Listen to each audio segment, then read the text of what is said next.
Gentlemen, what is going on? I hope that you are doing well. And yeah, you're ready for tonight.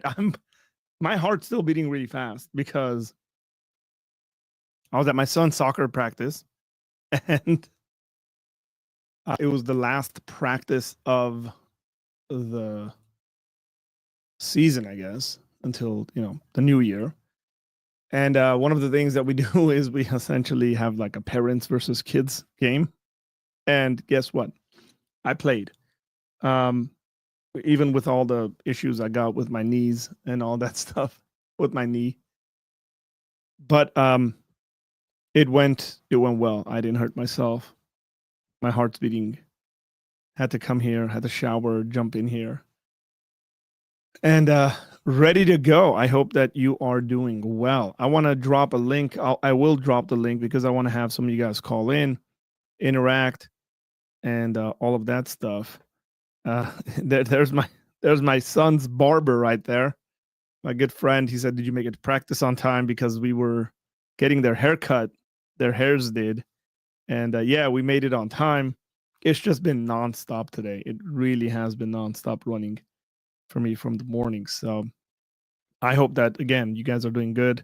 I'm gonna jump in. I'm gonna pull up some of your comments and say hello. What's going on, Raven? How you doing? Alexandria, what's going on? Jimmy, what's going on? Jimmy dropped a super chat, so thank you very much, man. God bless you too. Appreciate it. Rise through Christ. Thank you, man. Look at this. Love this ministry. Good luck today on the giveaway. He's been a member of the channel for 21 months today. It's what it's telling me. Oh, thank you for your support, man. Love you guys too. Says love this ministry. So thank you. Let's see. Kingdom Words. Sing the kid, what's up? Hello. The very Reverend Nick Quint is in the house. How you doing? So, with all that said, if there's anyone in here whose first time it is on our broadcast, do me a favor and drop a comment and say, "Hey, man, it's my first time. It's my first time being here." I'm gonna try to the best of my ability as you guys are in here. I'm gonna write your names in because I got a little wheel that's gonna spin.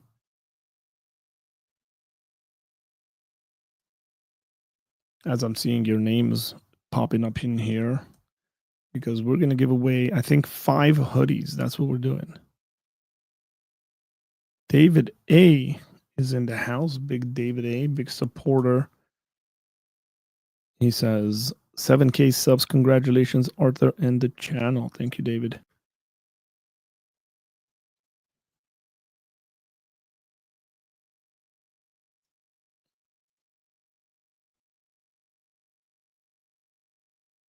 We're gonna have a blast, I think, today. We're gonna be on here for a while. Jonia. I just hope like 8,000 people don't show up. Kingdom Works.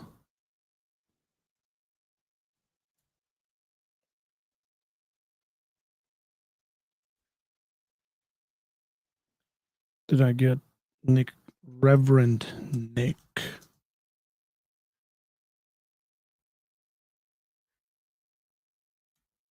BLP.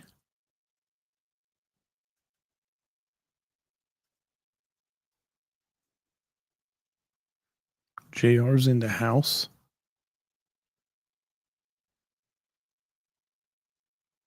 He said it's kind of my first time. Well, let me know if those claps are coming through, by the way.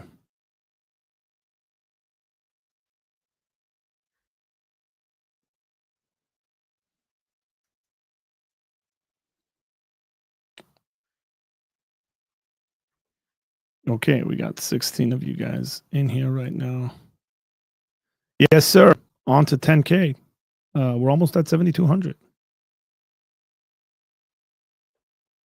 JP Uncut is in the house. JP's gonna be in that.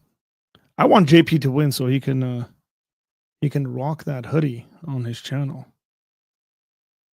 Jesus lives. Look, if you don't comment, I'm not gonna see if you're in here, so you won't be in the drawing. Jamie's in the house. Jamie, what's up, brother? Just lost my mouse.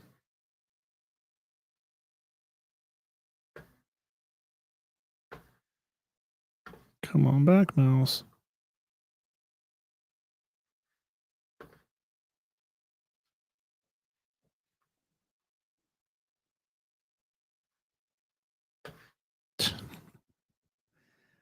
My computer and my laptop talk to each other.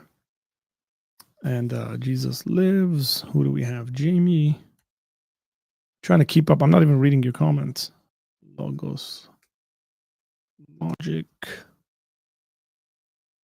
Dolphin, we got you. Agape's in the house.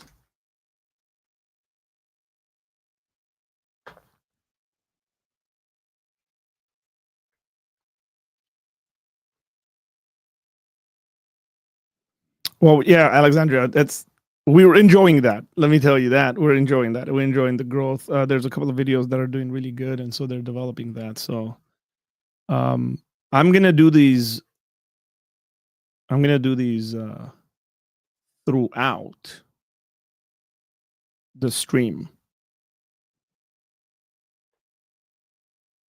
Is this a new channel? Well, it depends what you mean by new. I don't think it's new, but yeah.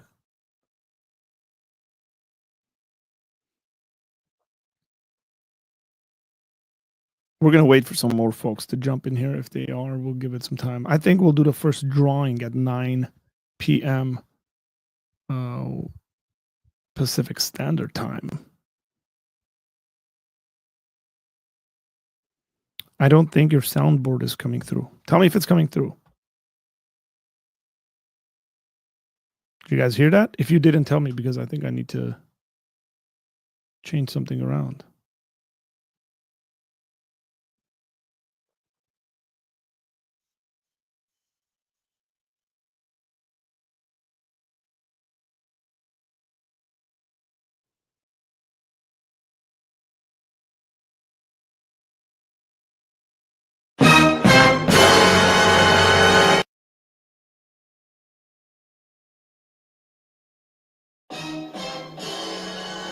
That came through. Okay.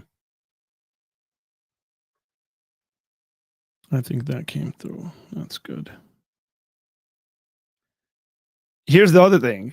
If I spin this and you're not in the chat, so you don't go, hey, I won, that's me, then we're going to spin it again. You're not going to be the winner.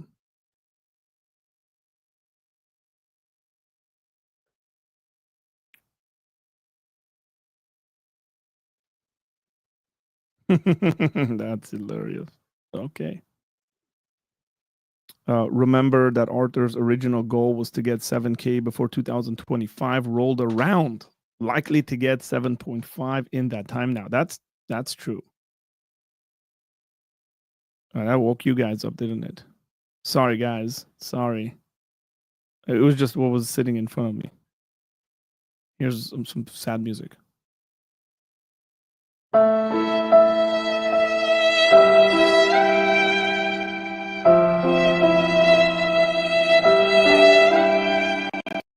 Remember, it's also in my ears, so I'm listening and I'm hearing all that stuff. Somebody asked me a question here, but it disappeared. Here we go. Kingdom Syndicate said, Arthur, how long have you been doing YouTube, and what's your goal with it? I had a YouTube channel in like 2011, and it was called Resistance TV. And I didn't keep up with it. I didn't post regularly.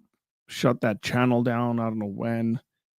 Never really took off because I didn't pay attention, because I didn't know how to do YouTube. To be frank with you, that's partly why. If I kept up with it, we would have done really good. We would have been the hundreds of thousands, because I think I was early to the game. But my goal is to do apologetics and evangelism, what I call digital evangelism. And also, this is a ministry. So Apologia Center is a ministry. I train people in churches and just folks generally speaking. I do apologetics. Look. I consider the internet, the streets, the modern day streets. I used to do street ministry. When I stream, it's sort of like people show up, we talk to others, and get to know people. And RMS is open online Bible study. RMS, I already have an online Bible study. It's through Patreon. I'm going to put you in the and we haven't been keeping up with it. So people should jump on our Patreon and support us through Patreon. But also, if you want to jump on and not be financially committed on Patreon, that's completely fine. You can join Patreon like that in those Bible studies once we restart them. And I would like to restart them in the new year. And we already have a bunch of the Bible studies we've done through the book of Ecclesiastes up there. We can restart that. People can go watch those old Bible studies and then be ready for it when we start. If Pisabi showed up, it would be hilarious. That's true.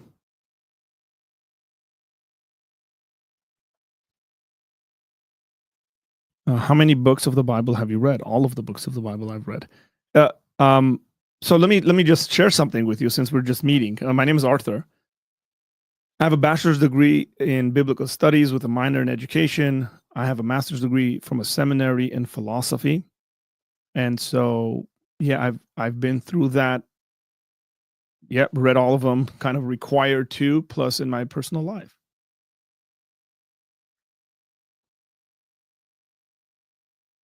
I've taught through quite a bit of books. Am I interested in book writing? I would like to write a book, but I'm not interested in book writing currently.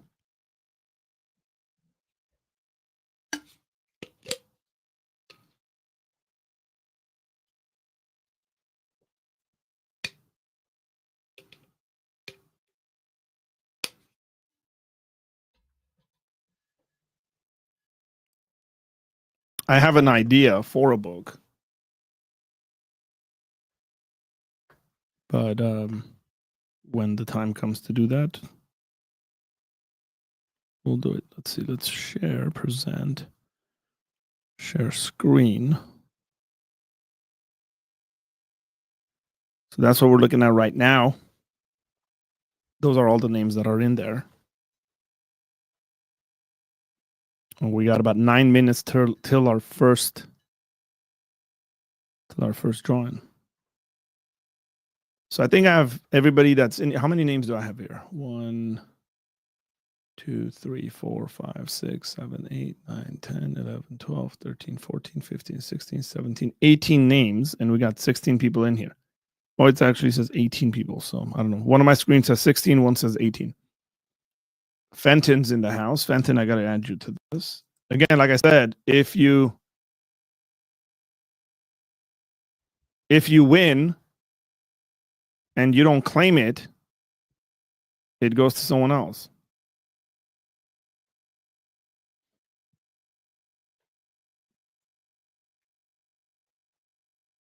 Okay.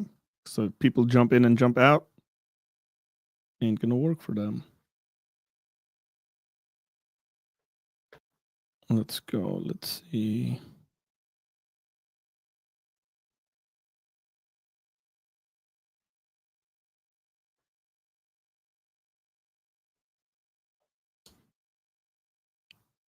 I'm going to drop that for folks who want to call in. Let's pin it. Hit the like. I can't believe people actually hit the no on the like thing, man.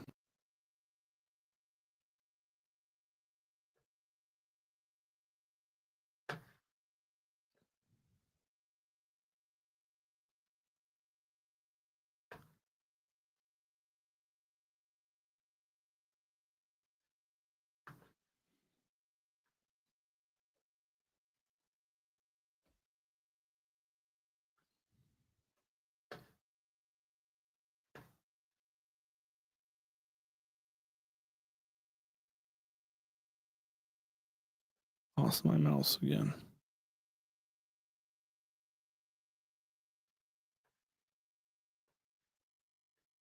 I don't know why my mouse. So my mouse, I can connect it to my laptop and my computer, and then they're next to each other, and they actually interact. Like I can drag it into there, but for some reason today it's been getting. Maybe Apple's new update is giving me issues on this.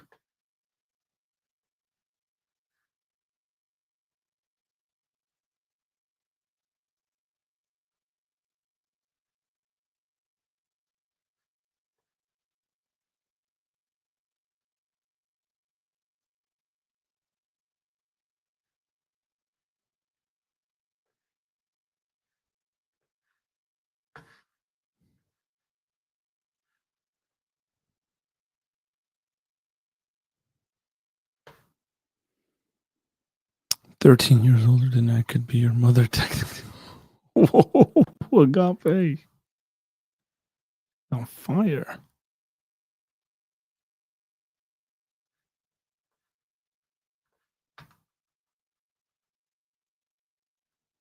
Okay, we're back. How to discern God's voice from your own. That's a tough one for me, man. That always has been difficult for me, Aroma. I would just generally, I compare it to the Word of God. I'm very unsure most of the time, and if it's biblical, if it's what the Bible actually teaches, one of the things I do is just act out on it.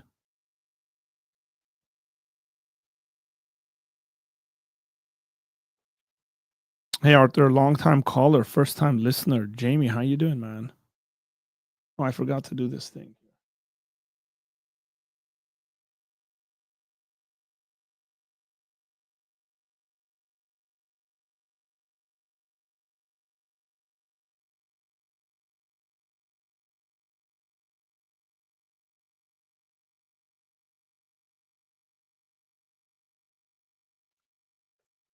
So we got two Jamies. I got to distinguish them.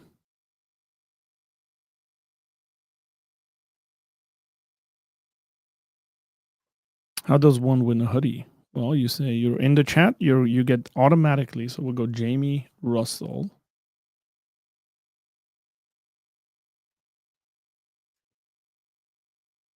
And then just Jamie. Hey, here's what's going to go on, guys. When you do win, and if you do win, you're going to have to email me at info. Can somebody put this email in one of my mods? Can you put this in there? info@apologiacenter.com. info@apologiacenter.com. We have 4 minutes till the first drawing. And I'm just like, whoever comments, I'm putting them in. Jackson Z. And I got Jamie Russell. I see you, bro. I see you in the little green room. And you got to email me, essentially, email me and say, hey, it's so-and-so. Your address. You got to email me the color, which hoodie you want, and also the size. Okay? Now, I'm going to bring Jamie in here. What's up, brother? Sorry to disappoint. It's me. It's just me. You look like you've like cleaned up, you've shaven, your hair is all no? Okay, just looks like it to me. The lighting's different. Maybe so, maybe so. So here's what we're looking at, guys. These are the hoodies that we will be giving away. So there's two hoodies we can give away. One of them is this one, Mr. Apologetic. It says always prepared, 1 Peter 3:15. And we have this in these colors. So black. This is the color I'm wearing right now, except I'm not wearing that one. I'm wearing the bald, bearded, and biblical one. We got this in red. This is green. I think it's dark gray, heather. That's just weird. And then we got a navy. So black, sandshell, red, dark gray heather, navy. And then we also have these ones, and these come in 3 colors: sandshell, red, and white. I don't know what the white and the red look like. I'm just going to give those away. Those are the ones we're going to work on. So When I win, I want the bald one. Okay. That would be funny. That would be funny. So we're gonna give away 5 of these, you guys. 5 of them. So let me see. That it's nice that I'm also apologetic. That's a good thing. We got 1 minute. How you doing? How's your night going, Jamie? Good. I just wanted to be already up here when I win. Oh man. Sheesh. He is confident. Imagine you win the first one. That'd be phenomenal. I guess I'll prove I'm a prophet or something, right? Just kidding. Maybe. I don't know. I wish there was an easier way of doing the presenting where I can switch from one screen to the other. There isn't. Okay. Hey, we got all those names in there. So I think the way this is going to work is let's make us. Oh, oops. Why did Jamie go away? That's okay. Okay. No, like I want you in there, man. There it is. I guess I can make it bigger. So I'm just gonna press this button and it's gonna spin around. Let's see. Shuffle. Should I shuffle the names? I'll shuffle the names 5 times. 4, 5. Okay. When I spin it, it's gonna land on someone. Someone's gonna be the winner. You need to message me. David said JR is gonna win. Well, hey, look, there's 20 of you guys in here. We're gonna give away 5 of these. That's a pretty good chance that one of these is gonna win. I'm JR too. So. Yeah, that's true. But we got you as Jamie Russell there. Fenton said that apologetics hoodie would be a good bait for an atheist looking to lure Christians into a logical trap. He's trying to like be conniving there. Okay, well here we go, guys. I think this. What was that? Okay. I was echoing. Now I'm not. Yeah. My uncle calls me Jimmy, so I'm in there like 5 times. Well, I'm not your uncle, and so I don't know you as Jimmy. Here we go, guys. Oh, there is audio. Oh, that's the winner, ladies and gentlemen. Hey, Jackson, you got to send me an email. Are you in here, Jackson? You got to make that comment. You got to be like, oh, man, I won. Look at me. I'm the winner. Where are you? That's a funny emoji. If Jackson doesn't claim this, oh, he claimed it. Look at that. Some people were sitting there and they were like, oh. So here's the thing. We're going to remove Jackson because he won.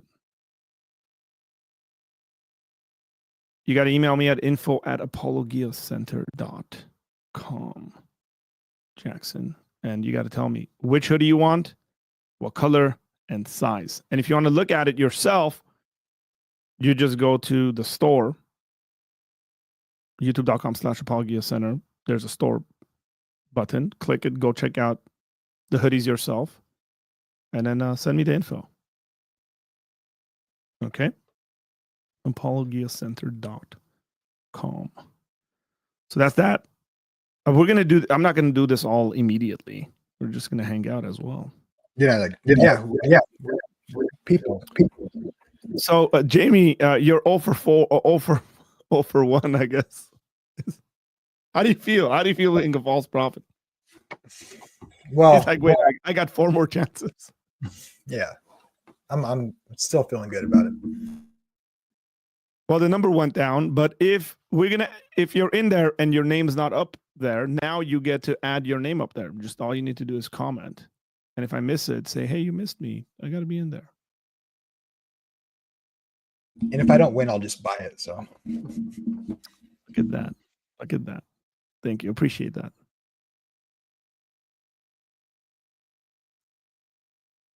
I like all the comments going going back and forth, these folks. We can also talk, apologetics and theology and all that stuff. Joshua Wooden says, "What is this?" Jimmy, you want to tell him what this is? This is Apologia Center, bringing atheists to God by the truth of Jesus Christ through this educated gentleman before you. That's what this is. Man, look at that. Straight up. Fenton said it's YouTube. It's that too. So that's the medium. I got a question for you.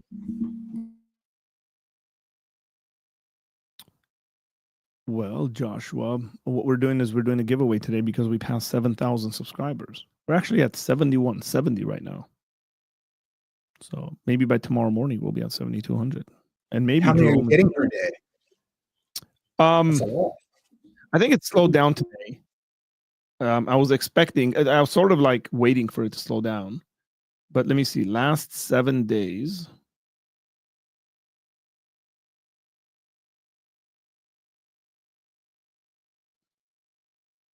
So 27, 23, 48, 78, 35, 60.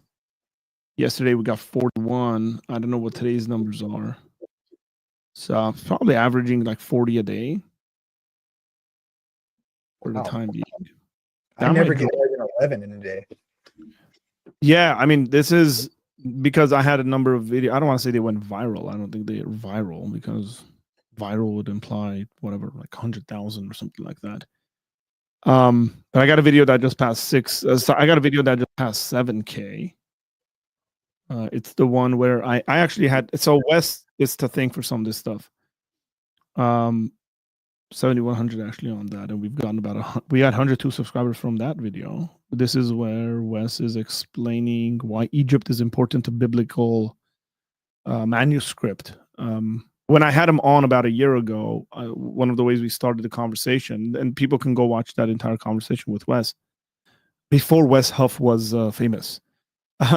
But so I asked him, hey, why is it that you're going to Egypt? Why aren't you going to like Israel? Why aren't you going to Turkey? These are places where early Christianity's obviously developing and stuff like that. And so he goes into explaining as to why the reason for that is. And it's very interesting as to the reason for that, which is climate. Egyptian climate essentially preserves manuscripts really, really well. And that's partly, and he said one of the things he said is that's also why we find mummies in really good condition in Egypt, which was really, really cool. So, yeah, hey, Josh, what do you add to this, bro? They don't deteriorate, right? Because it's dry. It's like not, or it's the right humidity or whatever. Yeah. Temperature. And so I thought that was very interesting. And thank you, Joshua. Oh no, don't say that often. Let's bring an atheist to their knees, Jamie. I don't think Jamie said that. Wes is such a likable guy. Yes, I'm kind of I know because I talked to Wes. I know that his inbox is just blowing up with invites and stuff like that. But we'll have Wes back on, guys. We will have Wes back on. Thank you for that, Jerome. Look at that, Jerome's up on it, man. We'll have him back on. So I had that video did well. I had a little short I created like just for fun, where again it has to do with Billy Carson saying that he'll debate anyone. Oh, sorry, he said that he's been in debates, and then Patrick Bet David earlier than that. He said that he's never debated anyone, but he said I've been in debates, real debates, like in high school. That was good. I saw you present in your longer form video, and that was awesome. Yeah. So we cut that out and turned it into a short, and that one did like surprisingly well. I didn't think that one would do that well, but algorithm likes it, picked it up. That one's almost at 36,000. It's got like 500 comments. Yeah, that's a good one. Had another short that got like 4, and then had another video I did, and I really enjoyed doing this one. This one was about Tim Ross and this lady. I don't know her name. Or the name's there, I just forget her name. But she's essentially, I think, talking about New Age stuff. And Tim Ross is kind of like agreeing with it. And I was shocked that he would be agreeing with it because I think it's theologically simple stuff. So, and that one did really well. That one's at like 4,500 or something like that. So there's a number of videos within the last like 2 weeks that have done really well. And that's brought in Cindy Trim. There we go. Thank you, Agape. Appreciate that. Tell me your opinion when Jesus said, you will do greater works than I, in John 14:12. Is greater on a scale of obviously no one is greater than Jesus, but the way God is using Christian YouTube is a great on scale. Yeah, I think he's talking about more, greater in the sense of more. Quantitative, not qualitative. Correct. Some people take that as the immediately after Jesus ascends, the church getting started and the apostles doing miracles, continued miracles in quantity too. You can tell I'm not a cessationist, so I mean I'm cool with that kind of interpretation there. But yeah, I just think historically speaking, obviously people have done greater in number. Sure, obviously. Yeah. Agape said a lot of people butcher that scripture. I've seen it preached wrong. I'm sure. You know, bad preaching and incorrect preaching has been around for a very long time. So, I mean, that's partly why we have to look. This is why, you know, this understanding of being Bereans, right? Like the Bereans tested kind of the stuff that Paul said, is extremely important. When somebody says something and it sounds good, there's nothing wrong with someone.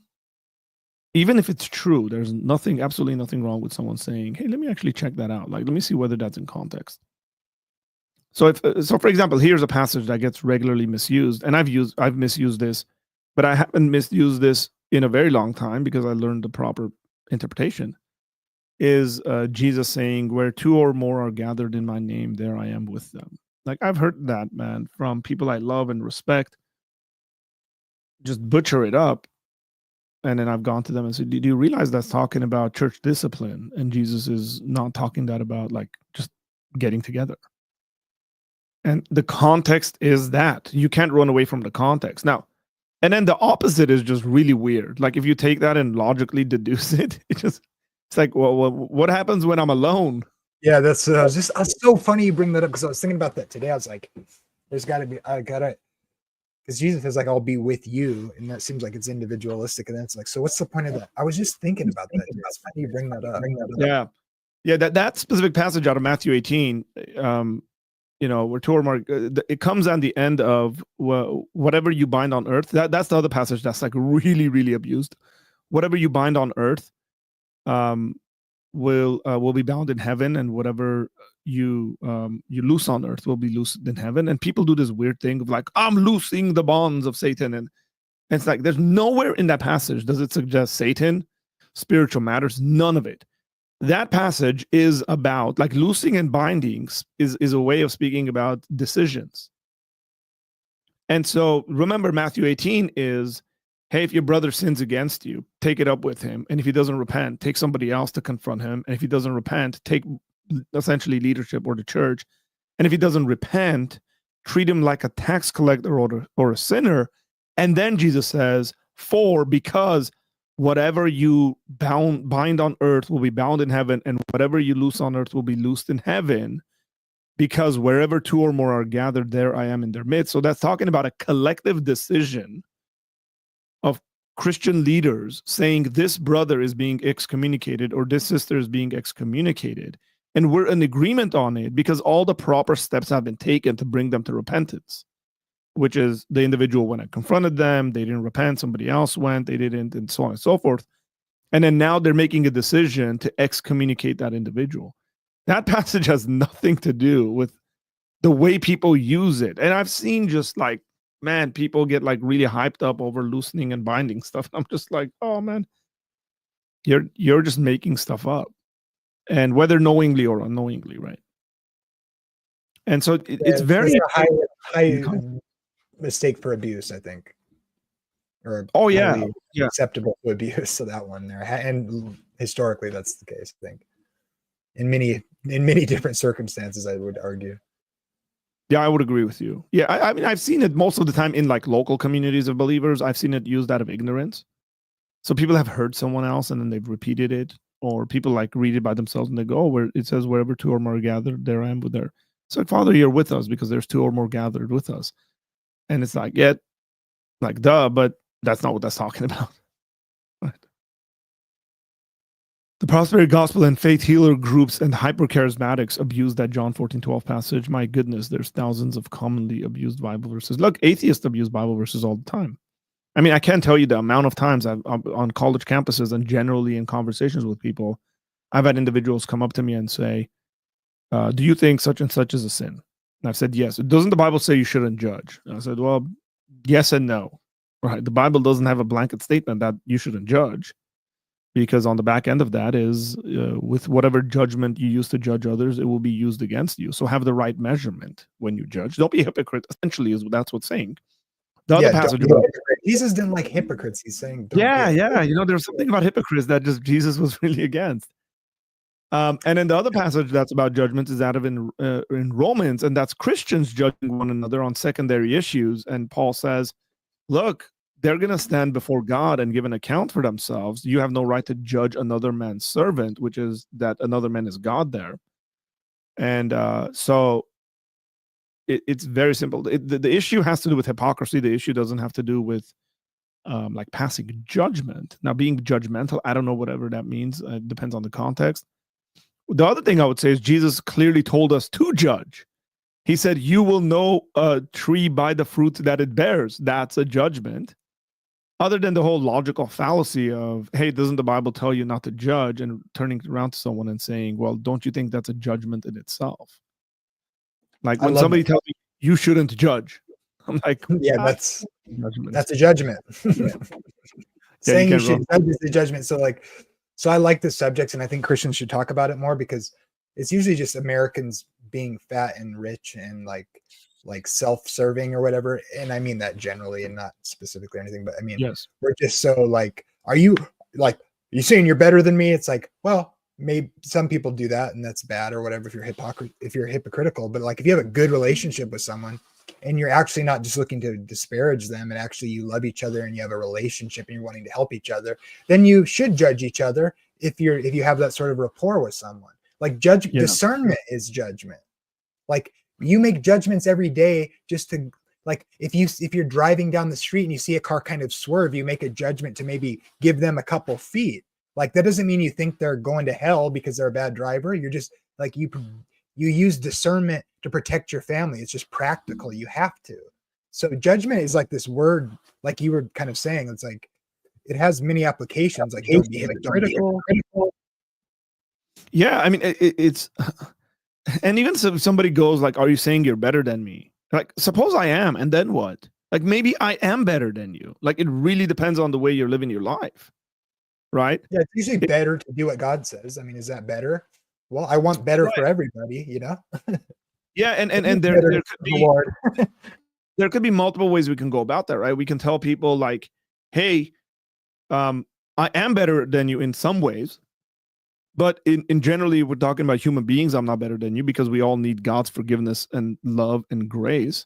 So we're all the same in that boat. But it could be that I'm living my life in such a way where I am better than you. Like if you were to set us next to each other and actually look at the way we're living our lives, it could be that I'm living a better life.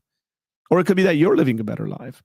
Yeah, right? If you're not committing adultery, you're probably being a better husband than the guy who is, because that's good for your family. Or if you're coveting all the time, you're probably miserable. Yeah, you might be like a jealous jerk, and I'm not. And you're like, are you saying you're better than me? Yeah, yes, I am better than you if I'm not being a jealous jerk. Right? I'm not like going after everybody's stuff, and so. We have this fear, I guess, of sounding kind of morally better. The funny thing is, to me at least, is that the individuals usually like that tend to be on the left. And they also tend to be people who actually think they are better than, say, more conservative, because they view them as bigots and X, Y, and Z. Like, but you think you're better than me. Like, so it's not. You're not thinking you're worse than me. Clearly, you think I'm a bigot. I'm closed-minded and X, Y, and Z. Yeah, this whole thing, it seems to me like the whole calling good evil and evil good is like kind of true in a lot of ways, and it's easy to fall into that way of thinking. Like, we're supposed to like abhor sin and want the best for each other. Like, so like if a Christian's sinning and you actually love the person and you actually agree with God, it just seems like it's easy to get caught up and to fall into the trap of like seeing yourself better than the other person. But I think this is a mistake that is so easy to fall into. I don't know. Yeah, absolutely. Fenton says, I could never admit to someone's face that they are better than me. Well, Fenton, you might need some humility, my friend.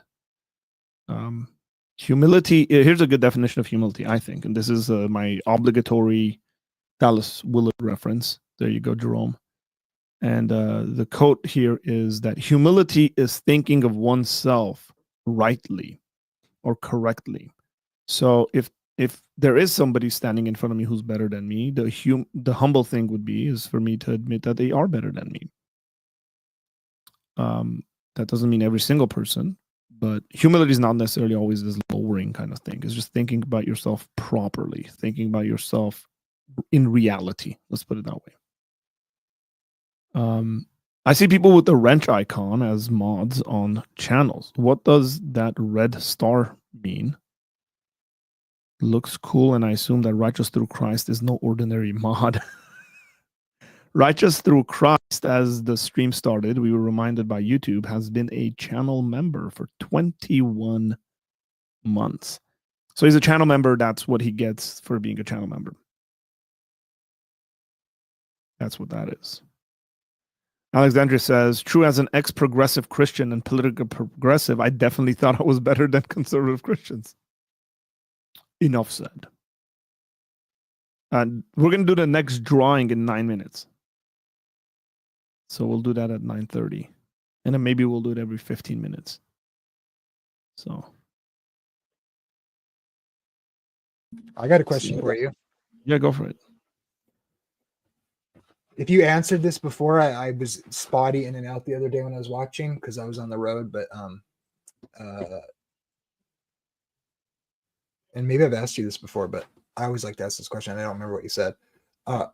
Where was the mind of the eternal Logos while Jesus was 4 dividing cells in the womb of Mary?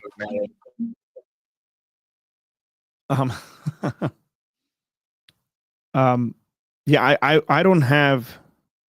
So let me preface this. It's important. We don't really know is the preface. Because it also depends on your anthropology, I guess. Would that be right? Yeah. Of like what a human being is and when a human becomes a human, that matters quite a bit. And so traditionally, quite a bit of people, and I think this is still the position of the Catholic Church, maybe even the Orthodox Church, where you are still human, but you haven't been ensouled, right? Which was called, even amongst Protestants, quite a bit, this understanding of quickening, this language of quickening. Quickening would be essentially like when your soul's developed, and there's different conversations about it, but the popular one is that God creates your soul kind of separately from your body and then insouls you. So that's one view. And if that's true, let's just say, then Christ hadn't been ensouled and he was still, say, eternally existing, separate from timeless. If you take a view, and I take this view, so it's harder for me, I think, if I take a view that you are yourself upon conception, and you have a soul at that point, and your soul is developing.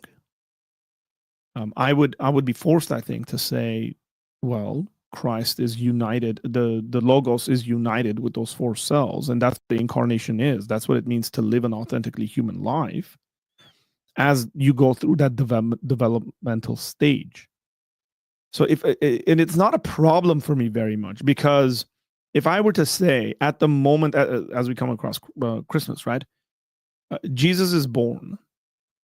where is the Logos, the eternal, Son of God, at the moment of Christ's birth, like a second after Jesus is born? And we would all confidently say, well, he is the person Jesus, the baby. And I go, well, what did he know? And I would say nothing, because babies don't know anything. And I'm completely fine with that statement, because that is the incarnation, to live authentically. I think to say he like entered the body of the person Jesus is to deny the incarnation. I mean, I'm not going to say someone's going to hell if they believe that, but I think I'm with you.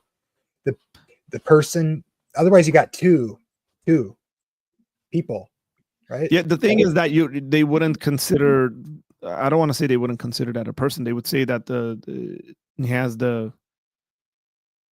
he's a rational animal, but not ensouled yet. And all human beings are like that. That's the other thing. So it would be what a human being is. It's not just like separate for Jesus.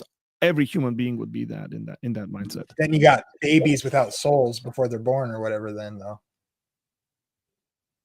Right? You're saying under the theory of creation. Usually they'll put that around like 20 weeks or so in the pregnancy. The quickening kind of stuff is like 20 weeks. Yeah. That's there's someone else that's makes me uncomfortable. I totally agree with your view. Yeah. Brother Martin. Lots of background noise, brother. There's a lot of background noise. On me? Yeah. Just let me know when the background noise isn't there and we're good to go. We got 5 minutes for the next drawing, guys. So. Okay, but what about so is Jesus in there like going, I hope I can get born soon and grow? So yeah, no, right? No, I think it's a part of I think that's a part of the incarnation. I think it's the same exact answer I would give if Jesus was, one and crawling or learning how to walk. So the eternal mind of God that is the Logos beforehand isn't trapped in a baby's body, right? Per se. Or is? Well, it is that person, right? Who is the Logos, but he's not like, I mean, it says he grew in understanding. Correct. Yeah. So I got a video on this. Actually, I have a video on this that makes people like pretty uncomfortable because I spoke about like sexual desires of Jesus, whether those things happened. I'll just leave that there. So here's what I would say. I don't have an issue saying there's things Jesus didn't know. As a matter of fact, I think Jesus says there's things he doesn't know. So I don't think Jesus is actually accessing his divine powers living as a human being. So a lot of people, I think that Jesus is healing, the healings that Jesus does are because of his divine powers. I'm not one of those people. I don't think Jesus is actually doing all those healings because he's divine. Even the stuff Jesus knows, when it says like he knew the thoughts or internal whatever, like of the Pharisees or something like that. Yeah, I don't think Jesus knows those things because he's divine. I think Jesus knows those things because the Spirit is exposing that stuff to him. Because I think Jesus lived an authentically human life that was fully reliant on the Spirit of God. Jesus lived a life that God always intended for human beings to live. Let me put it this way. If Adam and Eve never sinned, I think they would have lived that kind of a life, reliant on God. And in communication with God. I mean, what do we see in the garden? God comes down with Adam and Eve and communes with them. And what do we see in the book of Revelation? That, the kingdoms of this world have become the kingdom of our God and our Lord Jesus Christ. There's a global garden, and God dwells with his people. That's always been God's heart. I mean, consider like the Israelites being his people. Consider that we as the elect, as Christian, are his people. Like that doesn't change the narrative, or what we would say in theology and literature, the meta narrative is the same exact thing from the beginning chapters of Genesis. Chapter 1, men are made in God's image, and that includes women, are made in God's image and in his likeness. Chapter 2, God is dwelling with people, right? And I don't want to say he's incarnating himself, but he's at least manifesting himself with them, in communion with them. And then when that gets broken, God is reestablishing this and then ultimately in Revelation it's reestablished. So I don't have an issue. I think when we read Philippians 2, that's what it's talking about, that though being equal with God, didn't consider equality with God a thing to be grasped, but humbled himself into the form of a man. What does that look like? When I read the book of Hebrews, the book of Hebrews seems to be suggesting that Jesus lived the authentically human life like you and I, yet without sin. That's the point. That's the point. Yeah, I mean, unless like then you get this thing of Jesus of like escaping human stuff just because of his divinity, and I don't think that is what it looks like to live an authentically human life. I mean, if he's gonna be my high priest, and he is, and he was tempted in every way that you and I are tempted, yet without sin. And again, I speak about that like when I say he was tempted in every way, Jesus didn't have internal temptation because I don't think he had sin, didn't have mastery over him the way sin has mastery over us. And so I think Jesus' temptations come from outside. Again, we see that in the desert or in the wilderness when he's being tempted by Satan. But I think Jesus lived among human beings, sinful human beings. Sinful human beings do stuff to tempt one another. And I think Jesus was tempted by those things as well, and yet overcame them. Do you think? Oh, there he is.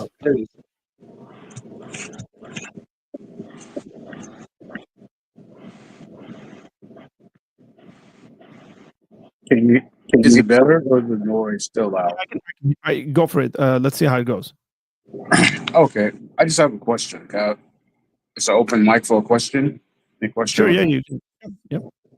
Okay, so like I know there's a lot of theological debate on the famed passage John 10. Like non-Calvinist and Calvinism on John 10, specifically like the sheep category, like in verse 5, right? So like in verse 5 of Jesus is saying, my sheep have never. I'm so sorry. I gotta cut you off because you keep cutting off. Jamie, am I right? Yeah, it's bad. I caught on Calvinist John 10 sheep. Yeah, that's all I heard because everything keeps cutting off, and I think the people are even in the comment section saying it's bad. Give him one more chance. Let me tell you something before you go there, because I might not even answer that question. This is an apologetics channel. Now we talk about biblical stuff. Like this is a mere Christianity channel as well. So if I realize the conversation is going into an area of theological discourse that I'm okay that Christians should have and live in tensions with one another, I'm just going to be like, okay, it doesn't matter to me. Like, I'm not going to sit there and try to prove or disprove Calvinism. I will tell you what my opinions are if people want to know, but that's about it. Oh, okay. No, I wasn't. I was just going to ask a question about like That's fine. Specifically like verse 5, because I have a kind of unique position. I just wanted to get your perspective on it. Am I coming in clearly? You're sort of coming in clearly, but It's pretty good now. Yeah. Oh, okay. So like my thing in like with John 10, when Jesus is just basically talking about faithful Jews in verse 5, when he's saying basically they never follow a stranger's voice, talking about the Pharisees. Isn't this something we could look at like throughout the Old Testament? Like let's say David, Abraham, any faithful Jew that was faithful to Yahweh. Isn't Jesus saying pretty much the same thing there? Like basically he's using the analogy of like sheep, people that not just follow him temporarily, but it's just faithful. Not in like any deterministic aspect or anything like that. I'm not even trying to get into all that. Like is Jesus just simply saying that these are what sheep look like in John 10? Like, am I wrong in like understanding that if I can just go to the Old Testament and point out different people that were faithful to Yahweh in the Old Testament, and Jesus on the scene is basically saying these are what sheep look like and basically do? I mean, you can. The question is whether the passage actually suggests that he's using Old Testament characters. Oh, okay. So I'm looking at verse 5. It says, "A stranger they will not follow, but they will flee from him, for they do not know the voice of strangers. And then verse 6 says, this figure of speech, so clearly the text tells us this is a figure of speech that Jesus is speaking about, Jesus used with them, but they did not understand what he was saying to them. I don't know whether this could be translated that he used this figure of speech about them. I But think it reminds me of John 5 and 6 because it's like he tells the Pharisees they don't recognize him. John chapter 5 or 6, when Jesus saw him lying there and knew that he had already been there for a long time, said, do you not be healed? You're talking about chapter 5, verse 6? I was just mentioning that in John 5 and 6, it helps to me characterize what Jesus is doing. And he's talking about if they know the Father, they're going to see the Father in Jesus and they're going to follow him. So in John 10, they're following Jesus if they recognize who he is. And John 5 and 6 fleshes that out. That's what I would say. Yeah, you see quite a bit of this stuff, I think, especially when it comes to blind folks seeing Jesus. And Jesus clearly speaks about this, right? Those who do not see, those who are blind see, but those who claim to see, he says, are actually blind. And the Pharisees know, I forget the passage exactly, but the Pharisees know exactly who he's talking about because they get offended that he's talking about them. They knew he was talking about them. And then they go out and essentially like plot to be against them. I'm just, again, curious in this text as to why your mind would immediately, I mean, you could argue some kind of a historic, so like, oh, them hearing this would have thought about Old Testament characters. I get that. And I'm sympathetic towards that. The only problem is that you seem to get it, but the disciples were clearly oblivious to this. Like, I would assume the disciples would know those same Old Testament characters and they would have thought about those folks, but they didn't. The text tells us that they did not understand what he was saying to them. And the question I think to ask is, why is it that they do not understand it? If that makes sense. They didn't listen and learn. Yeah, okay. Yeah, I got you. I was just asking a question. Yeah. All good. Okay, I got to do another drawing because we're like over this. So here we go, guys. We got to remember, y'all got to claim it and you have to send me an email saying which hoodie you want, what color, what size. We good? Let's shuffle this again 5 times. 1, Me or Nick? 3, 4, 5. Maybe JP will win. I sort of want JP to win because I want JP to just wear it on the stream. Here we go. 1, 2, and 3. And ladies and gentlemen, the winner is, ooh, man, it's just Jamie, but the other one. He cheated. Dude, it almost landed on yours. That was 2 away from I your, thought it was going to do it, man. I really Oh, did. man. Let's see if Jamie's in here. Jamie, are you still in here? And do you claim it? I think Jamie is in here. And there he is. We're going to remove him. Yeah, and hey, make sure you email me. Make sure you email me. Was that right next to me too? No, it's that actually here. 2 Let me over? see. Oh, because you took it out, right? I took Man. his name out. Yeah, so it ended up being next to you. But man, you're pretty close. Next time.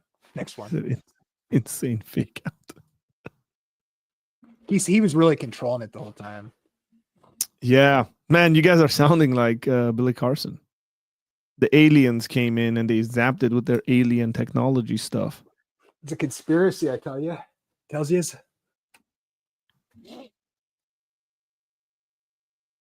If editing takes too much, then probably fine. I'm trying to. I actually put this in the. What is it? Like now you can do the super chat goals. And for the super chat goal, I put, hey, let's fundraise for a new computer, essentially. So I'm trying to say which Mac Mini, because the Mac Mini I have is a M1 Mac Mini that was donated to me by a friend, and it's struggling. I think if with you all use the- Macintosh, you're not saved. yes, yeah. If you don't use it, you're I you're a have real Dell. critic. No, here's the funny thing. Here's the funny thing about that. I actually bought a Dell laptop in 2007 or 2008 when I was in college, and that thing died on me in like 6 months. And I don't know what happened, but it just kind of stopped working. But and then I noticed all these people in my class. This is way before. This is before actually the laptops, the MacBooks went to like a metallic case. So everybody had this plastic case one. And I kept asking people like, hey man, how long have you had your computer for? And how long have you had your computer for? And everybody was like, man, I've had it for like 6 years and 7 years and all this stuff. And it was about double the price of what I paid for that Dell. And I was like, dude, it just seems like this is a better option of an investment, even though it's more expensive. So I ended up getting it back. And I got the first metallic case. Like it came out, I think that year, I think 09 or 10 or whatever like that. And I used that thing for like 5 years until it couldn't run my Logos Bible software anymore. And then so I think at that point I was married. So I took my wife's computer. She had a MacBook Pro and she wasn't using it to its pro qualities. And Radar's in the house, ladies and gentlemen. We're gonna add him to this. No, he's gonna win. Well, you'd want him to win. Radar's gonna win and wear it on his Show, yeah. But yeah, so I've just used Apple products since. They've been really, really loyal. I know there's aspects of it where it's problematic. I'm sorry to hear that you're using that. Yeah, well, it's life. Whatever works, man. I forgive you. Joshua says, I love a lot of Christian YouTube, but some channels, their comment sections and chat is super toxic. Not this one. Bro, you have made an amazing observation. Because I'm not going to allow that nonsense. I'll just block you. I don't care if you're Christian. I don't care if you're saved. I don't care if you've been a Christian for 52 years. You're getting blocked if I see you being a jerk to people. Because that doesn't actually show the character of Christ, in my opinion. I'm not talking about like actually disagreeing and being, kind of like upfront about it. But yeah, look, the gospel is offensive enough. You don't have to be a jerk on top of it, is my thinking on that. So Joshua, you're right. The comment section is not like that. The people in this community aren't like that, my friend. So, and we're not going to allow for that. And we got a number of atheists that love this channel, that hang out here. We talk to them. We talk about various things that Radar's chat is like that too. That's true. That's true. Big shout outs to Radar Apologetics. Tony's in the house. Tony's showing up late. Tony, we've already done it twice, bro. Should have been here from the beginning. Lost out. You could have won.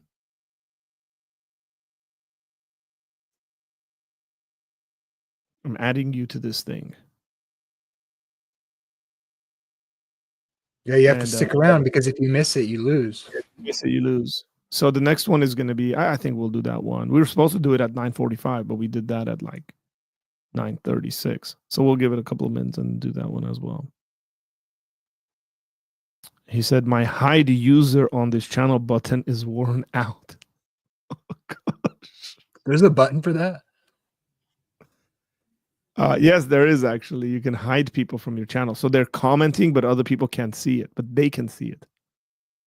Oh, so they think they're talking to someone. But they're not. Ice Dude is getting added to this. Welcome. Thank you. I appreciate that.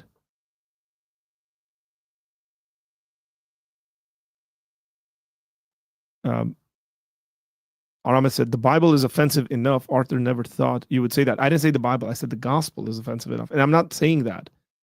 The Bible says that. The Bible says that the gospel is an offense to the Jew and the Gentile because it's foolishness to one. And I forget the second part. It's foolishness to the Gentile and a stumbling block to the Jew, right? Hey, Radar, do I have that right? Because, I don't want to say random stuff about Jewish people. Close enough. Hey, Nina, is it Nina Monaco? I'm going to add you to this as well. Oh, one thing I didn't add, you guys. When and if you win, you have to also tell me if you're a male or a female. Now, Jackson and Jamie, I'm assuming both of you guys are males. Because there's only two genders, just saying.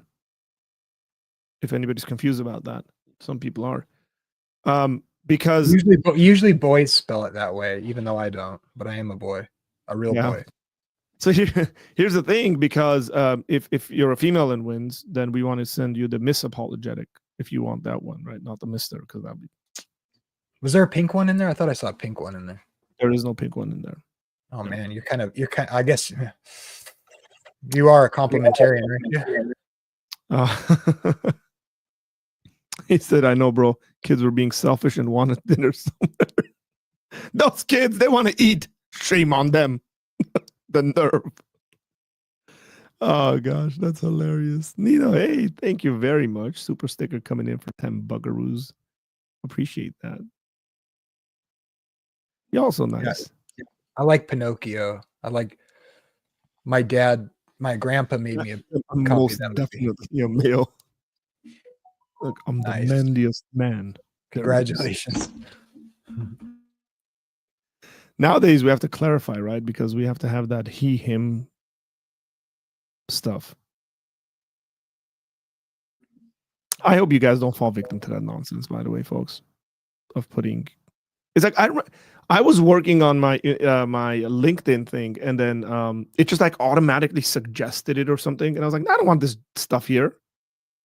Like, why are you trying to force me to put a he, him like identity thing? It's like, no, just I don't need to spell that out for you. Just look at my face. Pretty clear. He's bald and he has a beard. Enough said. And biblical. It's the most important part of that whole thing. Now, here's the thing. I'm guessing if you're a woman and you win this, you're not gonna want the bald biblical, the bald biblical, and bearded. He is bald, but he is. But who knows? You might want it for like a brother or a dad or something like that, and that's cool. That's cool, man. Nina is just like blessing us. Sheesh. It's so cool. But it's not putting out the sticker. I want to see what the sticker is. Or it doesn't show it, does it? When you pop it up there, it's like it like explains it. It doesn't show it. Yeah, that's a man's face. Mr. Clean, tell me, is that really you? For the new computer. Thank you. It's a hippo. Oh, hippos are cool. Hippos are actually like very dangerous. Yeah, they're like the most dangerous animal. Yeah, they like crush you, man. Intense animals. My grandma went to Africa on a mission trip, and she told me, I don't know why I thought of this, but like, well, I won't say.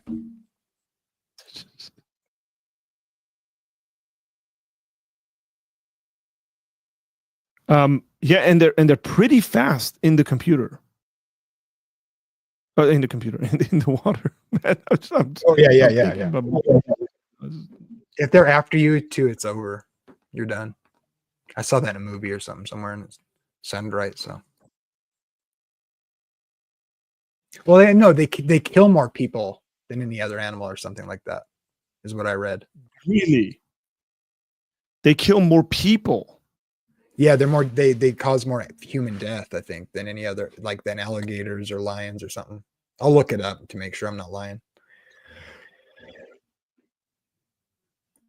Oh, that's a cute hippo. The hippo is sitting, the sticker that she sent is a hippo sitting on a computer chair. And then the one before that is a guy that's jumping up and down that says yippee. Oh, Nina said you're right. She must like hippos. Sorry, guys. It's been a long day. Okay, I got some facts for you. I've got some facts. Hippos kill.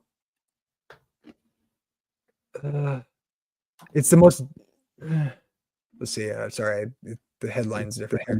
500 people in Africa every year. Whoa. Future, thank you. And that's a funny looking person laughing, holding their tummy.